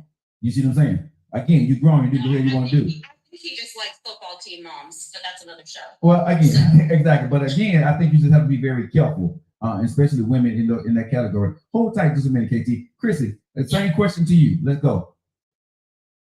Okay, could you just repeat the question? Okay. You forgot the question, Chrissy? I did. KT, tell the question. She won't even listen to my show. I was listening. KT, what was the question? Go ahead and help out, KT. Oh gosh, I don't know. Joe, it was what do you think that why do men struggle to date you, or what is it about you that is preventing you from dating? Yeah, go ahead. Was that what am I close? You close, go ahead. Yes, you are. It rings a bell now. I think when it comes to me, a lot of men honestly are intimidated. Like Joe, you said I scared the hell out of you. Yeah. I've had a lot of men say that because I'm so raw and I'm so honest, but I'm a very loving person. And I think that a lot of the guys that I met in my past, they were like they just wasn't confident enough and they wasn't ready for the love that I was willing to give. Now, mind you, I was married for 10 years and I got out of my marriage. I got divorced in 2015. I stopped all dealings with my ex-husband in 2013. So for a long time, I wasn't even with a man. And then the thing now that I think kind of turned men off is when I meet them, I'll talk to guys and everything, but I kind of get to pick their brain to know where it's going because I let them know straight out the gate that I'm celibate. I am not willing to share my body with just a man anymore. I want a partner. That's what I want. So we'll be friends. That's going to let me know what they really want from me. I know that I'm an attractive woman and listen, it is what it is, but I don't just want that anymore. So for me, it's kind of hard and I pull back a lot of times from dating because of that reason. Okay, so A lot of guys now today, they not willing to wait. They just not. wait, but why should I wait, right? Because I'm single. So you and I can be friends, but we don't need to be in a monogamous relationship. No. Right. And I don't expect them to. You know, Yeah. while we're in the talking phase, Yeah. you can talk to whoever you want. Exactly. But the thing about it with the guys that I meet, they really don't want me. See, they want those benefits of me being loyal and being monogamous to them, but they're still able to do what they want. And I've made that mistake in the past of giving all of those benefits and saying, okay, I'm not going to see anybody else because I might be really feeling the guy. But why? If you're not sticking with anybody else, I don't want. If okay, if you tell me you celibate, okay, that's your choice. I'm not. Okay, I'm not celibate, and I'm not going to do that because that's what you do. You can be my friend, right? And we can get to see we know each other. Now, whoever I'm smashing. Whoever you going on dates with, you go on dates with. If we happen to say, okay, you know something, I like you a lot. I want to make a go at this, but I need to make sure that I'm clear on what we're saying, Chrissy, that if we do like each other, I don't have to wait till we get married before we smash. Is that what you're saying? No, you don't have to wait because believe me, if I want to smash you, I'm going to smash you. That's what I'm saying, Chrissy. It might not be on the same date, maybe after 12 a.m. that night because it's the next day. Okay. But the smashing is going to happen. Okay. So that's all I'm saying. As long as we ain't talking about, I got to put that ring on finger before we do it. That wouldn't work for me. But what I'm saying is, I don't think a man, that really want to be with you, like I said, I'm going to give you the friend package. There's a friend package, a girlfriend package, and a wife package with me, right? You get the friend package. You get to do what the hell you want to do, and I do too, but we still talk to each other, right? If we see the marketplace in these streets ain't where we are, but me and you connecting, well, I'm going to tell you something. I'm ready to come out the streets, Christy. I want to get this thing a roll with you. You know what I'm saying? Then I can make it a go. But I don't have, me, myself as a man, I don't have a problem with it as long as you don't have a problem with me being who I am. And I don't have a problem with that. All I want is honesty. Keep it real with me because but you come out hard. To make a choice. But Chris, you be coming out so hard. Like I said. Give me the opportunity to make a choice. One thing I do not like, right? Okay, some women don't have a problem with dating a man that's in a relationship or a married man. That's for them. That's something that I don't do. But if you're interested in me, Joe, right? And let's say you have a wife. Don't lie to me and don't let me know that. Give me the opportunity to make my decision if I want to move forward with you. Okay, so Lady J, yes, I am scared of Chrissy. But I'm gonna say this here. Yes, I'm scared as hell of her. Okay, I'm seeing y'all see me playing my hands right because I'm scared. But I would say this. Yes, men. I think what men try to do because the world has got us in. And ladies, please listen to what I'm saying here. Hold. KT, Chrissy, this is what I'm saying. We think we have to acquiesce to what the world has told us we need to tell you, right? The world tells us we need to be the only man in your life. So we've been told that all of your life. So we're going to lie to you and tell you that you're the only one because we just want one thing or we want to see where this can go. We don't know. So we don't know that. Honestly, if you say tell you the truth to a man, when y'all say tell you the truth, what that says to us is that we don't have a chance with you. Because we tell you the truth, you're not going to want that. Now, me being single and been telling the truth, it is totally the opposite. Women refresh, it's a refreshing thing for women to hear, and they still will talk to you. But most men don't know that because they don't have the confidence in that. Because the women that are meeting are like, Chris, I ain't finna play no games with you. So when you say that to me, right, or your conversation and your demeanor is that, I'm finna lie to Chrissy. I'm finna give Chrissy my best boyfriend who want to be your husband impression. If I want to be with Chrissy and I want to get to your Chrissy stuff and experience, so I'm gonna say, something, baby girl, you're a beautiful thing. And listen, you can call me. I'll see you anytime you want to. You can look through my phone, whatever you need to go do. Just let me get one date with you. Right? That's what I'm gonna say to you because otherwise I feel like I can't get to you and I'm lying like a mother. But that's what I'm gonna say because that's the impression that I got from Chrissy. But Chrissy just said, y'all heard her. It ain't like that for real, Joe. How the hell am I supposed to know that by the way you coming across to me, Chrissy? I don't. It's not. And you would never know unless you took a leap of faith. And again, why would I? I'm single. There's too many other women out there to do that. I'm not saying that's a bad thing, but I'm not going to go against resistance when I see it, right? When I can go find somebody that's going to be a little bit easier. And that's great for you. Don't get me wrong. But what I'm just saying is men are not going to they're not going where they see toughness, right? And still you're getting, the cream of the crop, because what happens with you, Chris, is you get that guy that says, something, she thinks she all that. She think I'm scared of her, right? So the guy that look at you as a challenge, she have no idea, right? Let me go on in here and show her a thing or two. And he get an Oscar-winning performance to you. But at the end of the day, you come to find out sometimes he was just as worse as the guy that was scared to talk to you, because all he wanted to do was smash. You see what I'm saying? So even though you are the way you are, you still get what KT gets and other women gets, right? So that's what I'm saying, ladies. Y'all got to stop. Whatever y'all persona is, that's fine. That makes you go. I'm not changing it, ladies. But what I'm saying to you is, start using your innate ability that God gave you to have the discernment for the right man that's going to be for you. That makes sense? Because I think a lot of times y'all get so caught up on what I'm not going to do, what he better do, and if that's cool. But the innate ability, y'all have it.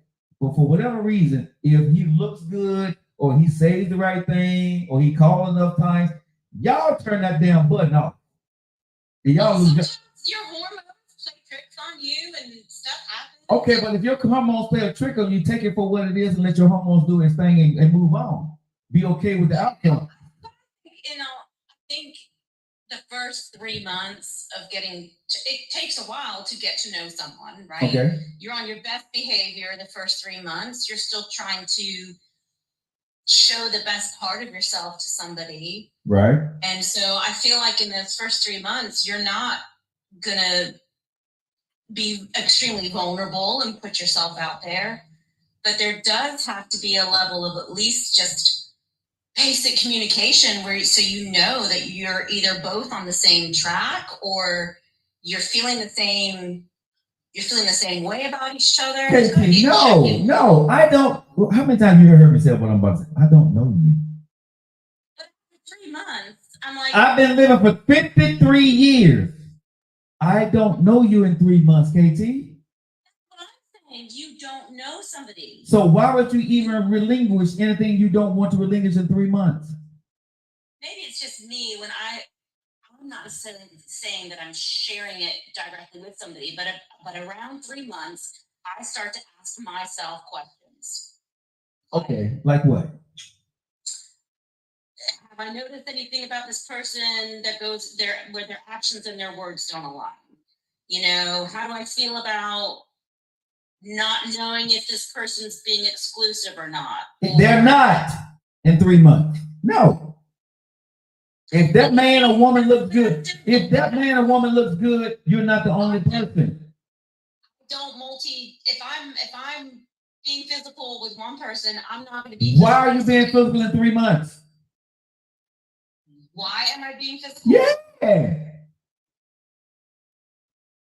3 months? I mean, okay. So if you decide to be physical in 3 months, but I'm gonna tell you in 3 months you're not the only person. No, you're not. I don't know you like that. For 3 months, I don't know you. Yes, you trust me. We hang out. For 3 months, you want to smash, we're gonna smash. But no, you're not the only woman I'm smashing, KT. I'm single. Why would you believe me? Yeah, most of the time. Why would you believe a man you never knew, you only know him for 3 months, that if I tell you, baby, you don't want to talk to you, you don't want to smash it. I would say there's a rarity, yes, that there are men that may do that, but for the most part, men are still talking to other women and still smashing other people. Your gunk or your wet ain't no different than the next woman. You're not going to stop me. I got to have a reason to want to stop doing what I was doing before I met you, and that your sex ain't gonna be it. I'm a man. You may be fine and you can throw it on me, but you still got 2 kids. That ain't mine. Why the hell would I stop talking to the woman that ain't got no kids? That's fair. I ain't trying to hurt your feelings, but I'm just being honest as a man. Why would I? In 3 months. In 3 months. And you know, I agree with what you're saying, Joe. And this is the reason why I am the way I am, and I'm so tough, because everything that I have, I worked so hard for it.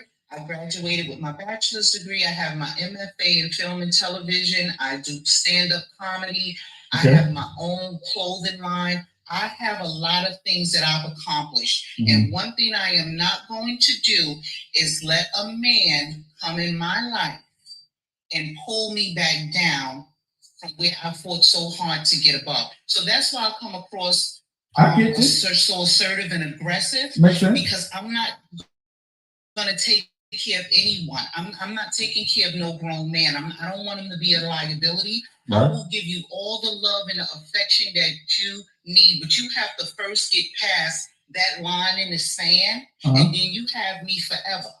And any of my exes will say that I was a great woman. They messed up, and I'm not just tooting my own horn. Right. They messed up severely, and to this day now they wish that they could get back in. Even my ex-husband, but I want nothing to do with that, because when someone lift you up so high and make you feel like you are the prettiest girl in the world, but that same man can drop you and make you feel so low. And believe me when I tell you, I have fought so hard to get up out of that, from being down 12 feet underground. Mm-hmm. I have fought so hard to get where I am. So this is why anything that I want, I'm used to going after what I want. And you should. So I'm going to go as far as I want it to go. Exactly. And it should be. And Casey, I want you to understand, I'm not attacking you, baby girl. I love you. Okay.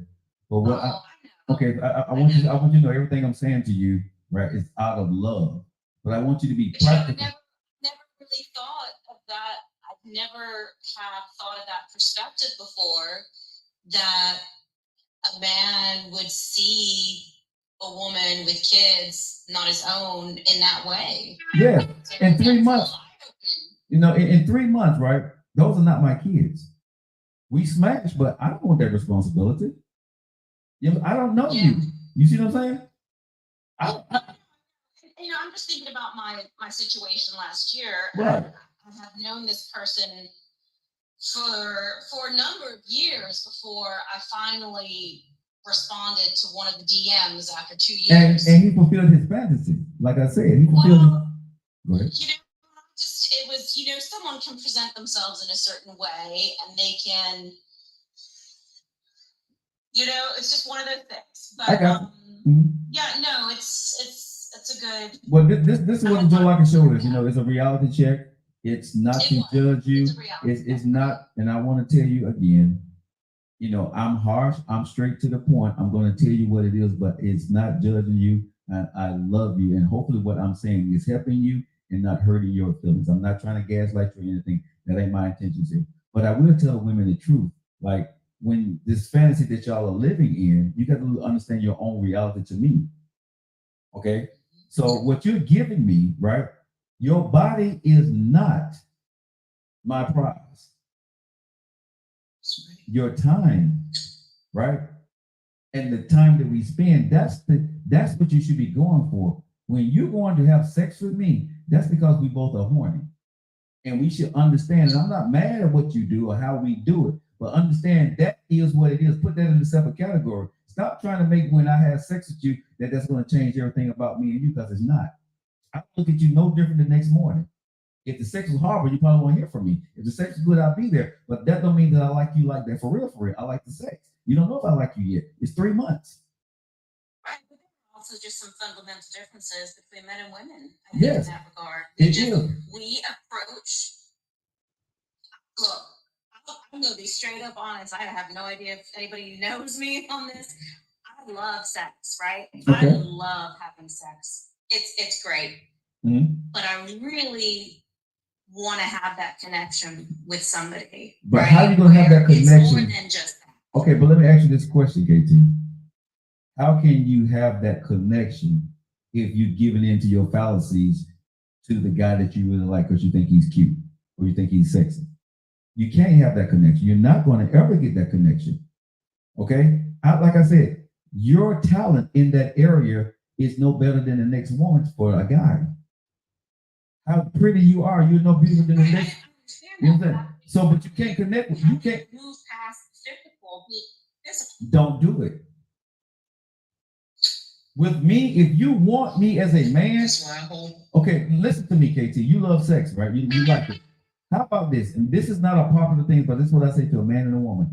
You go out there and you bump and grind with your side piece, right? And you hold on to the guy or the woman that you want and get to know them. So when you give it to them, it means something. But if you're giving it to the guy that you want, you hoping and praying that's going to be that woman or that guy for you, it's probably not going to be, because now you're looking, you didn't give what you feel is your prize to a guy that don't care about you like that. If you got to have it, find somebody, and like I said, it may not be proper what the hell I'm saying. I don't care, but I'm telling you, if you're giving it to me, I'm not going to give you what you want. If you sexing a guy that you don't care about, but you know he can scratch your itch, or the woman, do that so you know that you're not putting your emotions to something that's not what you want.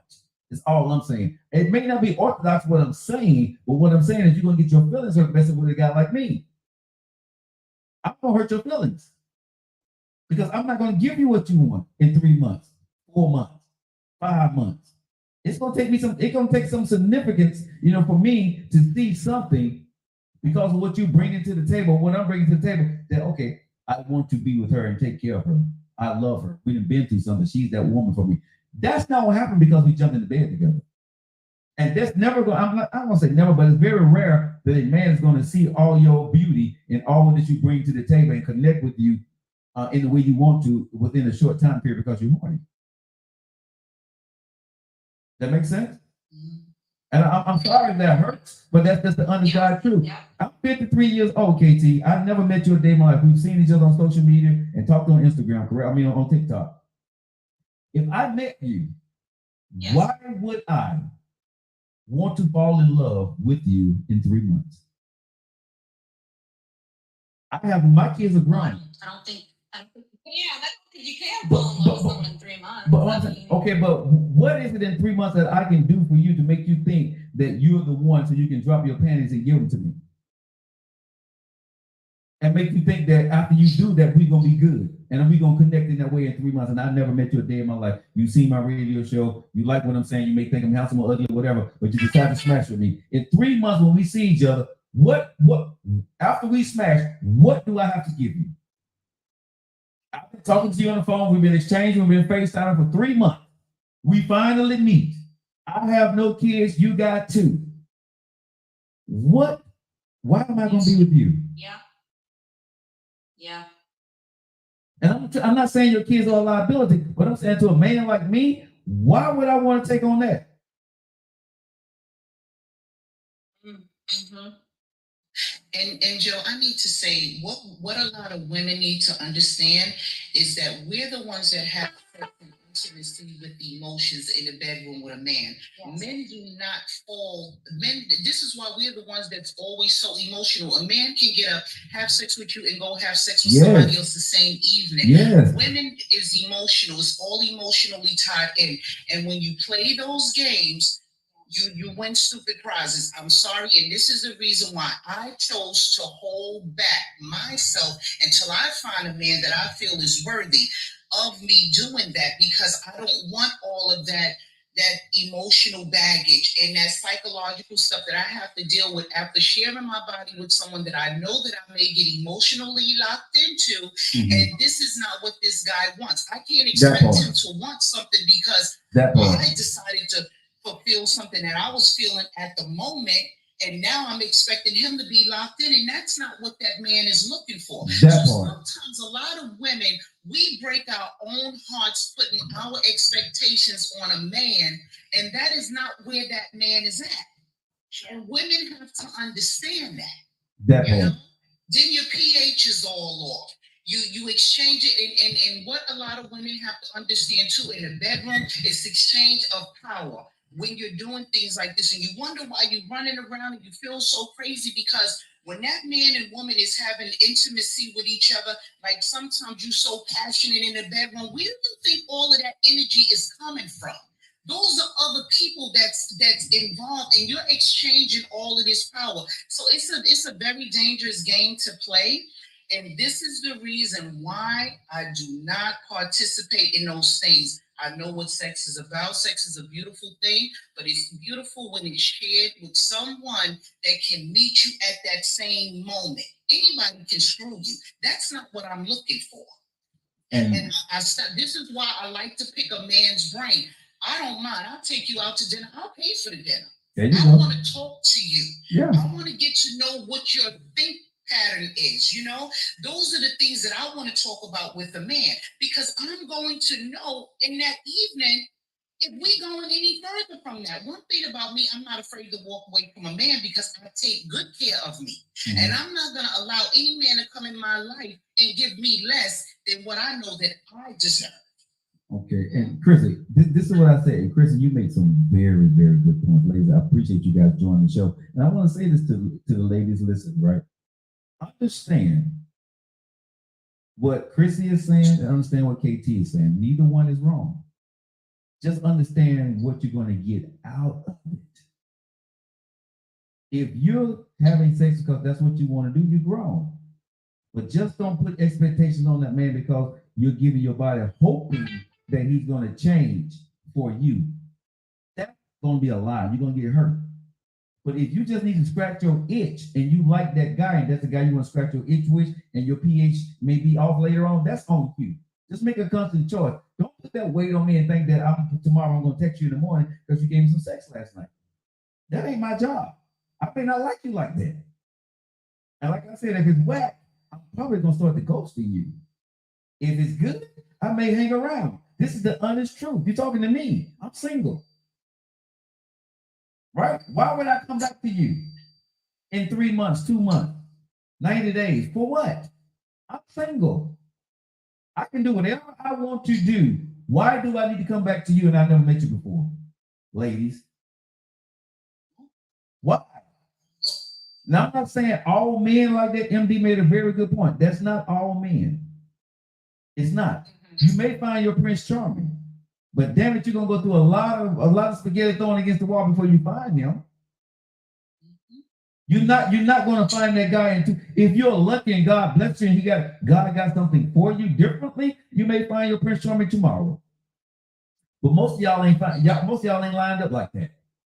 Most of y'all gonna have to go through 3 or 4 or 5 or 10 guys. I think the number is between 20 and 30 guys, not to sleep with, but to date or be friends with before you find that mate. Listen to what I said, 20 or 30 guys to meet. I didn't say sleep with. I ain't say give valuable time to. But you need to make sure that your pool is open and talking to if you got the time to. And what women don't want to do. This is the biggest thing, Chrissy and KT, that y'all don't do. An MF that ain't no good, you got to cut him off and block him and move on to somebody else. Y'all like to hold on to him, hoping that he's going to change his mind or be something a little bit better. Oh, no. No, but what I'm saying is most women don't do that. They hold on to 20 guys. When the guy shows you who he is, y'all don't block him. Y'all leave him available. Not y'all, because y'all women don't seem like y'all do that, but some women, well, he took me out to dinner. I know if I call him, he'll go to dinner. So you leave him on. No. If you want to find the man that you're looking for, I don't give a damn how good he'll take you out to dinner anytime you call because he's a sucker. No. Cut his ass off.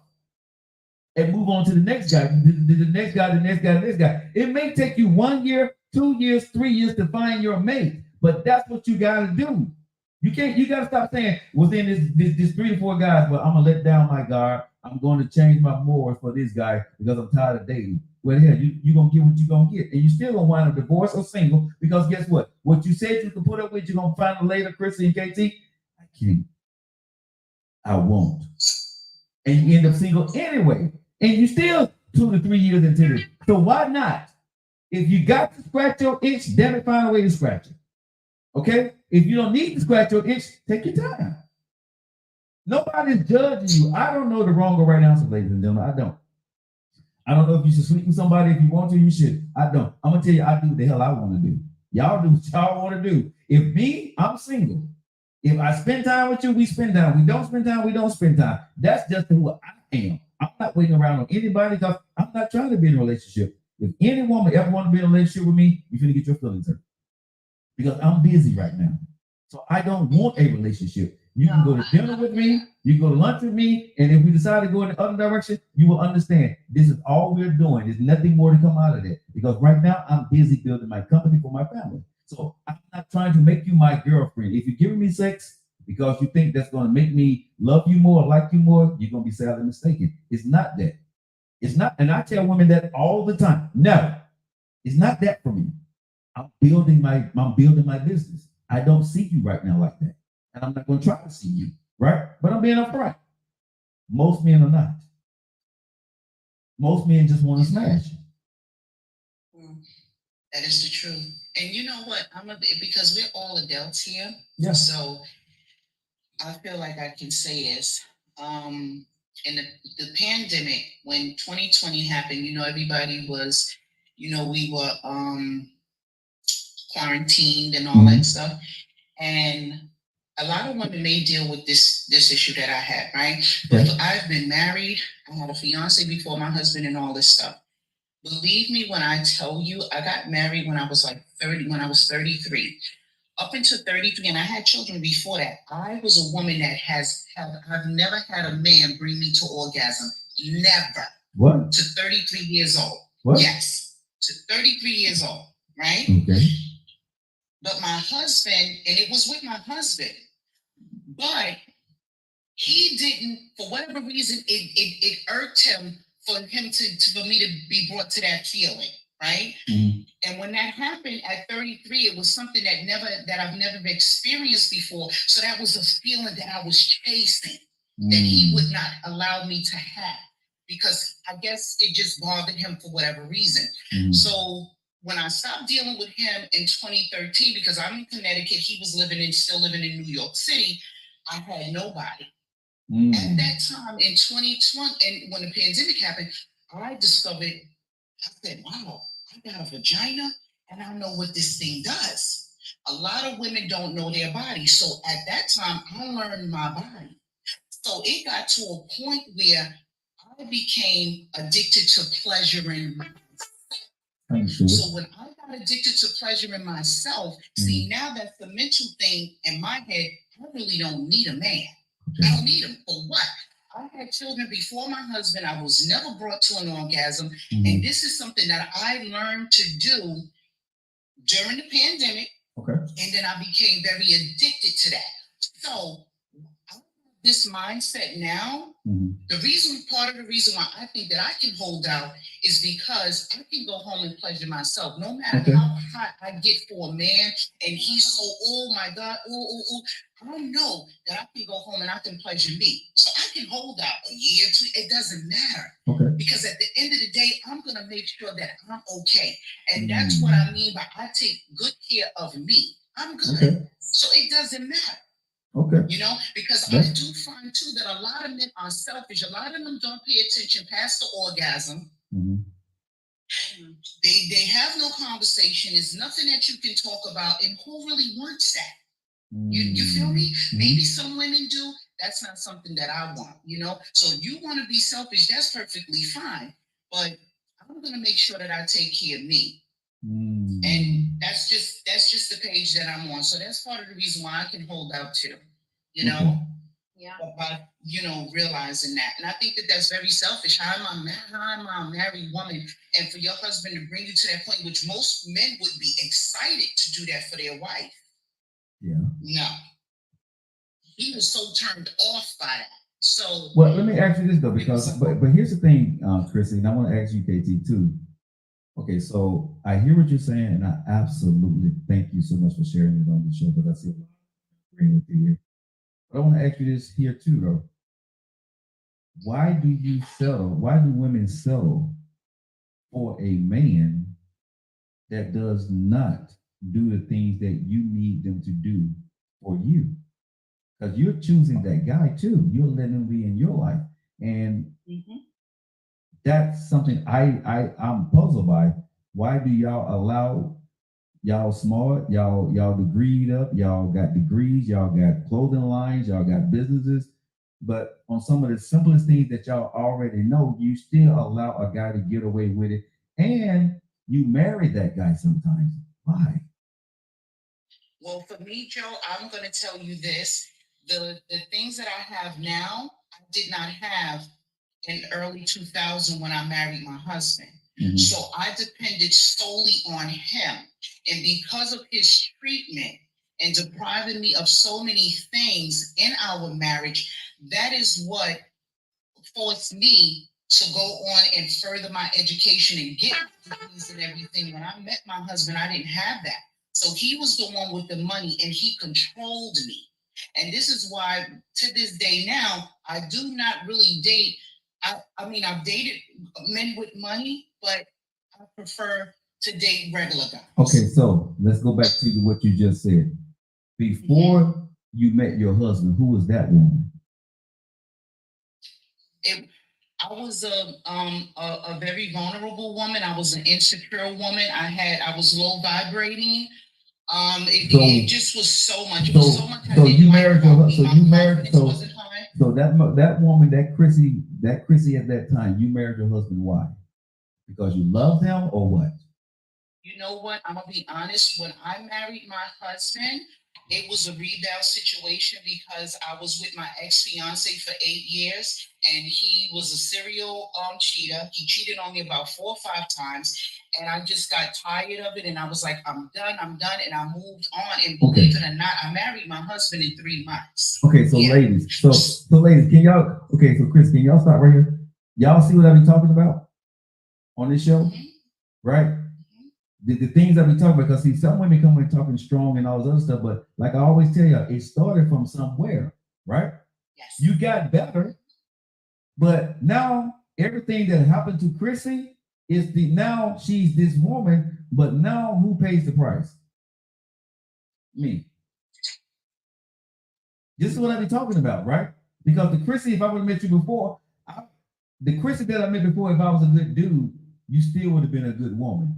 But Chrissy, because she was not, who she is, what she needed to be, she fell prey to her insecurities, and a man that, that fulfilled the void that she had, she fell in love with that guy and trusted him with what? Her emotions, her life, and everything. And that's what happened with a lot of women. That's what I was talking about, right? So all this bravado that women be talking, all I'm saying is at the end of the day, it comes from something. And we, men and women, we make the new person pay for what we've been through, because I'm not doing it no more. And I think it's unfair. Like I say, it has to be a balance and a compromise, because I don't know you, and damn it, I didn't do it. And some men is not going to put up with what Chris is bringing to the table because they know that. Some women's not going to put up with KT because they know that. You had that kid, you did this, you did that, you did person, that's your husband. Put up with none of that. And vice versa, when women see a man, that's your baby mama. She was this person. I ain't got to put up with that. If we single, I don't have to put up with you. You see what I'm saying? For that reason is the reason why I don't date, because I have a lot to clear up with myself. The last thing that I want to do is I want to fall in love. I want to know what love feels like. I don't believe in unconditional love. Believe me when I tell you, I am waiting for that man to come in where he can just love me. I can get my big cry out. You understand what I'm saying?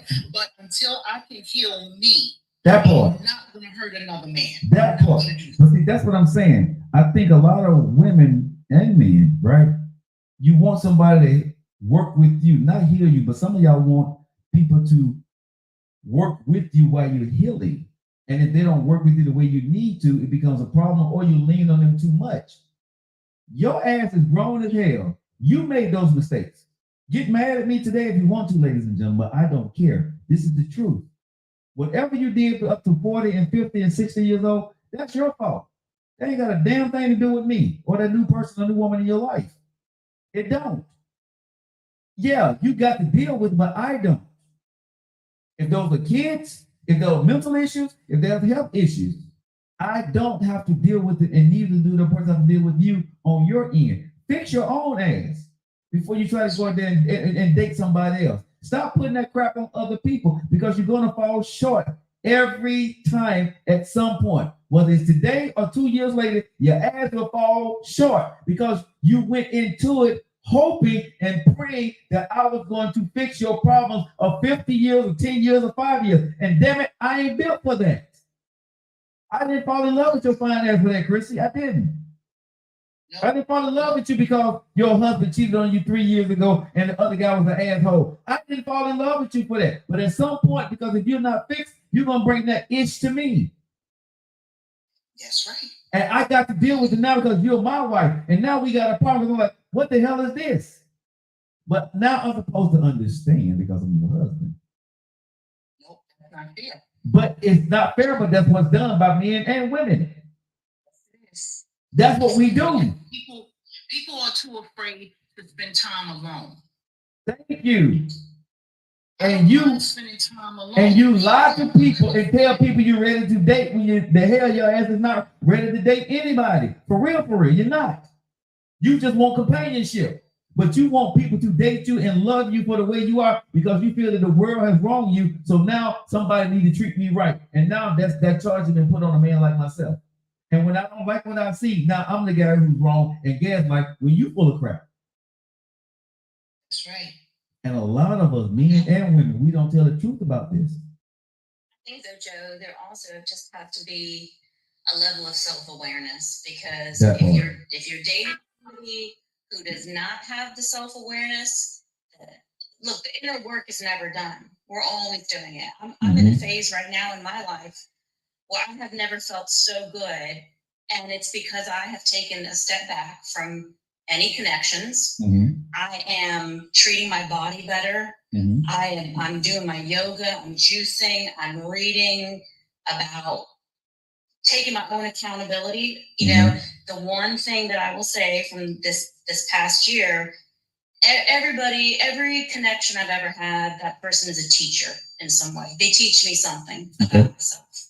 Sometimes it's really hard to accept. And I'm in it. And I'm like, I accepted this and I tolerated this. And I have to own my part. And if we're not owning our part, we're never going to be able to do the work. Exactly. And I do think that I do also think, though, that in some relationships, and I have seen it for other people, that a relationship can also provide an element of healing. Okay. The relationship is not going to heal you, but there can be a lot of beautiful things that come out of when they get to that point in their relationship where they're able to be vulnerable and they see that if you're still doing the work on yourself, then you can do the work together. That's true. And and that's, when I agree with Chrissy, it's like my way of approaching my romantic life now is very different than when I was in my 20s. Okay. I was married for the majority of my 30s. And, you said something, Joe. You said, why did you settle for, you mentioned something about why would you settle for this or that. And I didn't settle. Okay. It took me 14 years to understand what was going on and what I was dealing with, because I'm in it. I'm married. I got kids. I don't have control of my own finances because I gave up my career to be a stay-at-home mom. Now all of a sudden I'm in a position where I don't have control and power, and I can't pay for a lawyer if I want to, and I've got no family in this country. So my family is spread out all over. And so I didn't settle, but it took me 14 years. But you didn't settle, but you made choices. And, I had a conversation recently with somebody about this, and they said, well, I had one of my closest friends say to me, don't marry this person. You're getting married for the wrong reasons. And I said, well, your reasons aren't necessarily my reasons. But when I look back and I consider my choices, I knew I should not have married that person. But But I did. but this is what I want women and men to understand, right? Regardless of how you end up or why you got there, this is what they show. Why my show is so important, because we tell you the truth. You still made that choice, and sometimes it's like a jail sentence. You got to pay the price for the choice you made. There's no easy outs. You see what I'm saying? You can't realize something later on they were right and thinking that the world is going to give you a pass. No, you don't get the pass. Go. You made that choice. That's a bed you made, and damn it, it may take you 4 or 5 years or 10 years. You got to sleep in it. That's the choice you made. Unfortunately or fortunately, it is what it is. However, you made that choice. You, me, Chrissy, anybody listen to the show, we make choices and you reap the repercussions, good or bad, behind it. However long it takes, you have to fix it. It ain't nobody's fault. It's yours. Absolutely. It's my responsibility. And that's why I think about this past year. If I knew deep down, I knew what door I was opening with this person. Mm-hmm. Okay. And so, as much as my imagination wanted it to be whatever I wanted it to be, the reality was when I told my best friend, she laughed at me so hard and said, "Girl, enjoy the ride because it's going to go up in flames." Mm-hmm. And my friend stuck through with it, but it's been a journey. And I'm a person that believes that God or creator or whatever uses circumstances and if you're willing to be open and learn from it, there's stuff there, right? So am I mad that I allowed myself to do certain things? Sure. But have I learned so much about myself in this year, which now as I approach the next time I decide to go out there, Mm-hmm. I'm going to be so much better equipped, and I've done even more work on myself. And I know now what I'm willing to compromise on and my boundaries. I know my boundaries. And that's another element of adulting and growing up. And I don't know if it's just being a woman or not. And I feel like as girls, I was not taught to have strong boundaries. Okay. That's fair. And so it has taken me many years to learn it's not okay if someone does this or this, and I shouldn't just make people happy, and I don't need to be a people pleaser all the time. But you know something? And go ahead. I'm going to be quiet now. No, go ahead. You said all the time what? Go ahead. I want you to finish your statement because yours is more. I talk all the time. I'm too old to remember. I talked too long. So, no, but what you're saying, right, is you're taking accountability and you're learning from it. See, I think a lot of people, men and women, when you listen to the show, you listen to my shows, I point out the taboos of what we don't talk about. I may get in your ass about it, but I'm just saying at the end of the day, we got to do better. We got to stop complaining about what somebody did to us and understand that we allow somebody to do it to us. You know what I mean? And I had to learn that in my marriage. Whatever happened, I still was the creator and the producer of that show. I chose that woman. She chose me. I fairly have to take my responsibility and accountability. Y'all never hear, y'all have no idea what my ex-wife's name is. Y'all have no idea what we went through. I just tell you my part. Because I loved that woman at the time, right? I fell in love with her. And I don't want to go out there and garnish and damage her name in any shape, form, or fashion. I tell y'all what I did wrong because hopefully y'all will listen to this show and understand that people make mistakes. And what I hear from Chrissy and what I hear from KT tonight is, after you done dated for a while, you done been married, but you get back into this marketplace in 2024, you don't know what you're looking for. You don't know what you want. And sometimes you make mistakes. And it's okay. But as long as you learn from the mistakes of dating the guy, the wrong guy, or hoping he's going to change your life or take you on a whirlwind ride for the rest of your life, and you find out that's not the truth. The thing about it is, I think once you do that now is like Chrissy, she's become her own person. Like KT, now she's becoming her own person. That builds you. The only thing I tell you ladies is is don't charge that bill or that invoice to the next man that you meet. Deal with that issue yourself. Even if they fall short, Yes. or this, or Yes. that, That part. Mhm. That part, right? Because you're protecting yourself against your ghost that you just had, and your ghost becomes my problem. You should protect yourself, but not against me. You should protect yourself against my actions and what I do, not because of the phobia that you have on the other guy. You know what I mean? And I think as a man, I see that a lot with women. You upfront tell me what you're not going to tolerate, what you're not going to do, what you want, and all that stuff. And I look at you and I smile and I say goodbye. Because for me, you're still damaged as hell. And I am not going to try to prove a damn thing to you about what some other man did to you. I know who I am when I walked the door when I first met you. I know who I am. I don't need to prove that to you. You see what I'm saying? As a man, that's the way I feel. I'm not going to try to break down the barriers of what somebody else did to you because I don't care. That ain't nothing to do with me. If I approach you, you judge me on what I do or what I don't do. But whatever the hell you say you're not going to tolerate with, that ain't got nothing to do with me. I'm sorry, but it don't. So when a woman tells me that, she get ghost quickly. Because I know that I'm fighting a ghost. And I don't want to fight your ghost. No, I would not fight your ghost. You see what I'm saying? Talk to me because I'm Joe Lockett. You met me in the grocery store. You're beautiful. Let's have lunch. Let's talk. I don't give a damn about what you're not going to tolerate or what you're not going to do. I don't care. I don't care. So we're doing it. We're going to the grocery store then. I'm in the grocery store. Wherever I met you at, right? Let me make my own mistakes. Can I let you make your own mistakes, right?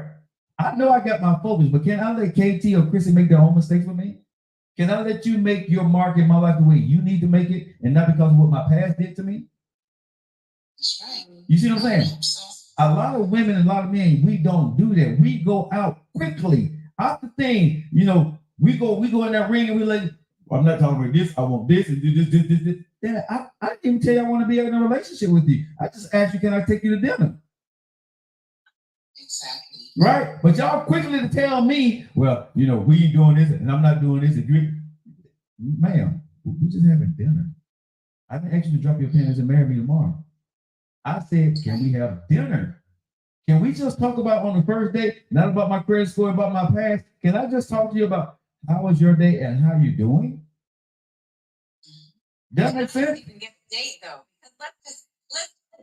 People are not dating these days. They don't. But what a lot of people don't date because y'all women and men, right? Y'all get caught up in the sexuality of sexting and way too early. Well, but I'm saying because you get into the flirtation of it, blah, blah, blah, blah, blah, and you don't keep it real. Like if I meet you, KT, I say, KT, let's meet each other, for lunch. I'm not going to text you what you're wearing today, send me a picture. Any man that says send you a picture, I mean, even what you're wearing to work today, you know what I'm saying? Or send me a cute picture. If you start doing that before you go on that first date with that guy, you done open up the door for the wrong thing. Yes. Yes. Listen to what I'm saying, ladies. I don't care if all your clothes is on. But if you send a man a picture before you go on the first date, that's the wrong door to open. You don't send pictures. Right? You don't text a lot before the first date. Just text. Hey, how you doing? Keep it cordial. Stop. See, men and women, we text because we think we can get your head. Y'all texting hoping that I'm the one. You see what I'm saying? So you text too damn much. You talk too damn much at the end of the day. I don't know you. Let's meet and talk. That when we talk on the phone, let's talk for a little while, cut it off. I don't need to talk to you for 4 hours. I need to talk to you for 3 hours. We got a lifetime. We got a whole nother year before we go to where we're going. Okay, I'm ready to go to bed. I'll talk to you tomorrow. You don't need to hold on to that conversation where you go to sleep. Where would you go? No, I'm not sleeping. No. You don't need my resume. Exactly. Not in the first 30 days before we go on that first date. No. Take your time. Take your time. That will preserve you. You got a life, you got kids, you got things you got to get done. Don't stop your life for that person. Let that person see your life. If they fit in with the way you're doing it and they still want to go on a date with you, that's the guy you may want to go on a date with because you ain't got a lot of time. Stop trying to make time that you don't have, and then when you got to make the time, then you're not making time for that guy no more. You see what I'm saying? It don't make sense. I would tell women, make it make sense to me. Don't lie to me. See, I don't date women that got small kids because you got no time for me. I got too much time on my hand, so I'm not going to your kids' football games, skating games. I'm not doing it. So we won't work together at all. Because the only thing we can do is talk or smash or go on a dinner date. But I'm not going to be your boyfriend because I'm not trying to be a stepdad to nobody's small kids. That's just me. I'm at a stage right now I want to travel. So I don't want to take on somebody else's kids right now. And that's my choice. I'm not mad at anybody, but that ain't what I do. And see, a lot of men are afraid to say those type things because they want to smash the single mom, but they don't want to take care of the kids. I'm not even going to put you through that. And here's the thing, though, too, Uh-huh. being a single mom of kids, even though my kids are not a part of my dating life, they're not going to meet somebody that I'm dating. I'm still, my schedule is still going to tie me down. Exactly. So, it's the person who also has kids, who's also in that same stage of life. That's I feel like that's where I get to pick from. and ladies, let me say this to you, KT. There are some men that see how beautiful you are and see your beautiful kids and will do whatever it takes to be with you and be a stepfather to your kids. Right. There are some men out there like that. I'm not that dude. You know what I mean? Right. But most men won't tell you that. That's why I said you need to be more. You should be guarded and understand whatever you be with a man. Understand what you're getting out of it because most men don't want to be a stepdad, or some men. Because I can't speak for all men. Some men don't want to be a stepdad. They just want you. They don't want the package that you come with. So I think use your innate discernment when you're dealing with that. However you decide to do that, I would give you that advice to make sure if it's just sex, let it be that. Don't think that guy's going to like you for more. It's difficult because I don't want a stepdad for my kids. I don't see myself getting married again. Okay. I don't want to share my home right now with I don't want somebody moving in with me. I don't want to move in with somebody with my kids. So that guy is what? I want to have that relationship, that close relationship with But somebody. what is that though? You have to define that to me because I don't understand what you just said. So I would like to meet that person, right? To have that companion in my life, right? That it could be a long-lasting relationship. How? But at this stage of my life, where I am with my kids, I can't see myself building that with somebody. Okay, so I'm what am I? I'm talking this right now, and I'm talking it out loud, and I'm thinking to myself, well, then I really probably shouldn't be dating. Right, because I'm like, right, exactly. They have to ask themselves, are you at a place in your life where you would date yourself if you was a man, or a man should ask himself the same question? And if your answer to yourself is no, because you have so much going on with you, then you should not be dating. You shouldn't be dating. I'm enjoying life right now. I was so happy to get out of my marriage, and believe me, because I married my husband in 3 months, I held that man. I hold him accountable for him being a bad person, but I don't hold him accountable for the pain and all of the extra things that I've gone through, because had I taken the time to get to know him, I would have never married him. So it is okay. And when we did our divorce, and this is how I knew that I grew as a woman and I was healing myself, because when so much came out in our divorce, I did not know that he owned bodegas in Brooklyn, New York, 3 of them. So when you go to court, all of this stuff comes out in court when they run that information and stuff. And the judge was the one that informed me that he had bodegas that I did not know about. Okay. So, when you go to court, they ask you if you want alimony, if you want child support. You can deny alimony, but you cannot deny child support. I denied both of them. I did not know I couldn't deny child support until they told me.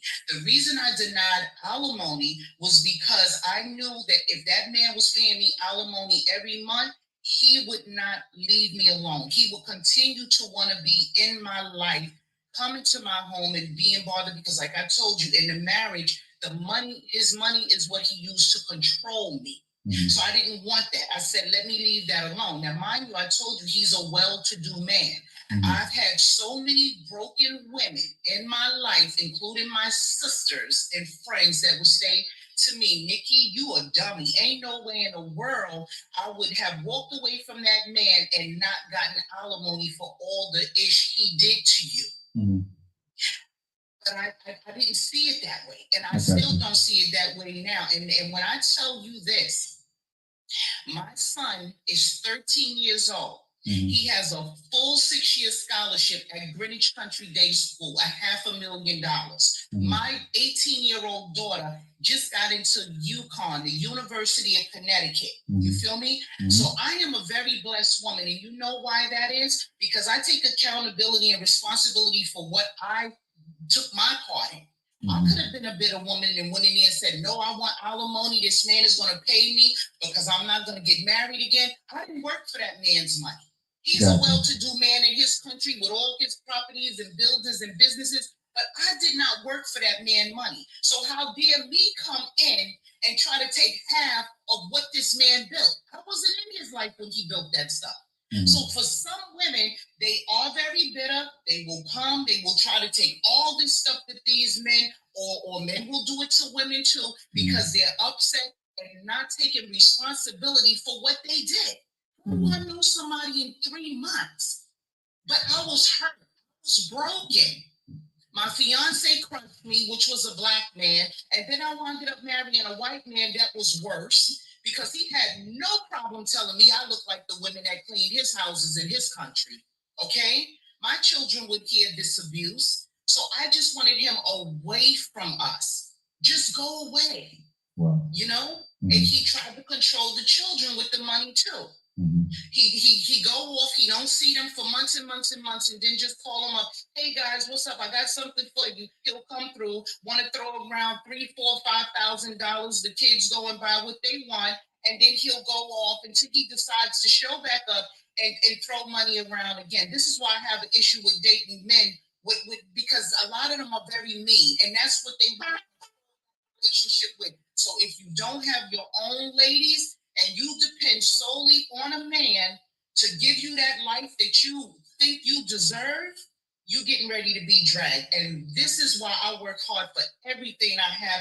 And I don't have a problem. Some women, I want a man to buy me. I buy flowers for myself every Friday. When I decide to go out to dinner, I don't need a man to take me out. I take myself out to dinner, and I enjoy my company looking at the other side of the table and nobody's sitting on it. Mm. You feel me? On the other side. But I'm okay. So I'm healing.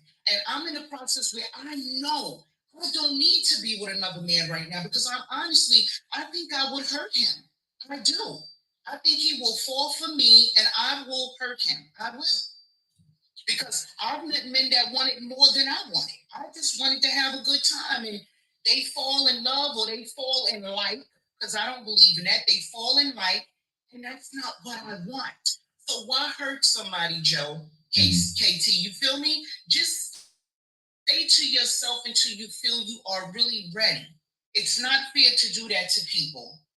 And that's just the page that I'm on. And I hear you talking about how you have invested all this time, right, into healing yourself and getting yourself to this place. And I'm thinking to myself, and maybe this is a question for Joe, but Joe's different because he keeps it real a lot of time. But I hear about women are doing this work all the time, right? Mm-hmm. Are the men doing this same level of work? No. Because I don't think that, and these are sweeping generalizations, so I apologize. No, in my fine. experience, and I would probably even put my dad in this own group. Let me see, can I bring MD into this? I mean, my dad did it eventually, but it's like, I'm going to invite MD in because y'all know my opinion on here, but he's a man. I don't know if he's still on, if he's out there, but if he's out there, he'll come on. I'm the men are doing work, then great. No, we're not, because we don't feel we need to do the work. So no, I don't think we're doing the work. I don't think a lot of men are doing the work that women are doing. Because again, like I said, we don't see the problems in ourselves. So I'm gonna say no, KT, unfortunately. But what I will say to the ladies on the show today, now I truly understand why I do the show and I'm so truthful. Because I do believe I'm making an impact. I think the show is really helping women worldwide to talk about things that you don't normally talk about, and we can actually face our fears, our insecurities, and we can come up with different solutions and understand. I think, like KT, you had a breakthrough today on the show. By hearing a few things, you're probably gonna make some different choices going forward for yourself and for your kids. So, um, Christy, I really want to thank you, number one, for being who you are and don't change. Lighten up a little bit. But and KT, I would say don't change who you are.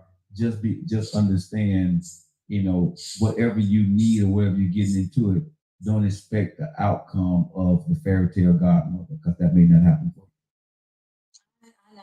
you. You know what I'm saying? So I'm not saying because what makes us is what makes us. We need that. So I'm saying don't deviate from who you are, but kind of fine tune it a little bit and lower your expectations on what you're going to get from who you are until you're able to become what you need to be to get what you want. That makes sense? Yeah, and you said it, discernment, good Yeah. instinct. Yeah, and you know what I'm saying? So I think if we did more of that in our relationships, it wouldn't be gaslighting. It wouldn't be anybody else's fault. You know what I'm saying? Because we allow people to do certain things to us, right? And good, bad, or indifferent, the end result does lie on us, who we allow into our life and who we do not allow into our life. And if you decide to tie a knot with a person, it's not that easy to get away from him or her, right? So just be very careful out there. Is there anything, Chrissy or KT, you would like to ask me or add to the women that listen to the show today? I just would tell the women, moving forward, um, if you've been through anything, the first person that you should definitely apologize to is yourself. Because me apologizing to myself and allowing myself that space to grieve everything that I've allowed to happen to me, it has definitely helped me grow as a woman, and I'm still learning, and I'm just still, dealing with a lot of different things, So, and I also have a podcast, and I'm soon going to be talking about a lot of things on my podcast too, because I've been through so much, and I know that my story will help a lot of women. Well, please come on the show. I'm a 9/11 survivor. Okay. I survived domestic violence. I've been in situations with my oldest son, father. My son is 32, and his father at 18. And this is where that childhood trauma coming from, because my household was so dysfunctional. The first opportunity that I got to get out at 18, I left, but I left with a guy that was 10 years my senior. My son father was 10 years older than me, and I was 18. And I just wanted to get out of there, but I went through so much, wound up with a broken nose, and my ear got messed up. I used to sing and stuff, and it just was so much pain. Wow. And I kept running from one bad relationship with pain to the other, because that's all I know. That's all I knew. So when you're broken, you're only going to attract broken people. You're only going to seek counsel from broken people. But when you start to do the work on yourself and you heal yourself, you will no longer look at those broken people. They will no longer be, you won't be attracted to those kind of people anymore. So I look at that now, and this is why I can kind of like pinpoint certain things. And this is why I said to you, Joe, and I said to you guys tonight, I like to talk to people. I like to talk a lot, because I'm going to know which way this is going. It's but so long someone can hide who they are. So take your time, ladies. Don't rush into nothing. Just let it fall where it falls. And if it don't serve you, do not be afraid to walk away. Believe me, the right person will eventually come into your life. But you have to be patient. Thank you so much, Chris. Chris, KT, is there anything you want to leave? No, I mean, I agree with all of that. I feel like when you are in alignment with yourself, you allow the right people to be in your life. And, when you can operate from when you don't let your ego operate who you are, and you're able to separate from that, that's a huge piece of the puzzle. Because we make a lot of our choices based on what our ego wants for us and I just, we don't control what other people think, feel, or do, but we get to control what we think, feel, and do. And I think it's got to start from there first. So, and I'm just a big believer in be the change that you want to see in the world and do everything out of love. Wow. Especially for yourself first. Well, Chrissy and KT, I want to tell you, ladies, thank you so much for being brave and sharing your story and sharing your experiences. Hopefully anything I said did not denigrate you, make you feel okay, because I'm not here to judge. Right. So please understand, at the end of the show, y'all, ladies, I love you. You are enough. You're going to be okay. You know what I'm saying? Let's learn from this, KT. Let's learn from this, Chrissy. I love you, ladies, very much. You're beautiful and you are enough. And I'm telling you that, okay? As a man, I'm going to pour into you. You are enough. And with that being said, well, I'm letting you know, seriously, Chrissy, I love you. And KT, I love you too. Okay? I want y'all and with that being said, ladies and gentlemen, this show has went longer than we do, but when we got these things, we're going to make sure we tackle them here on the Joe Life Show. Jitim, what does all that mean? As I always say, what? Okay. Have a great night, and I'll see you ladies tomorrow. Thank you for joining the show, ladies. All right. Good night.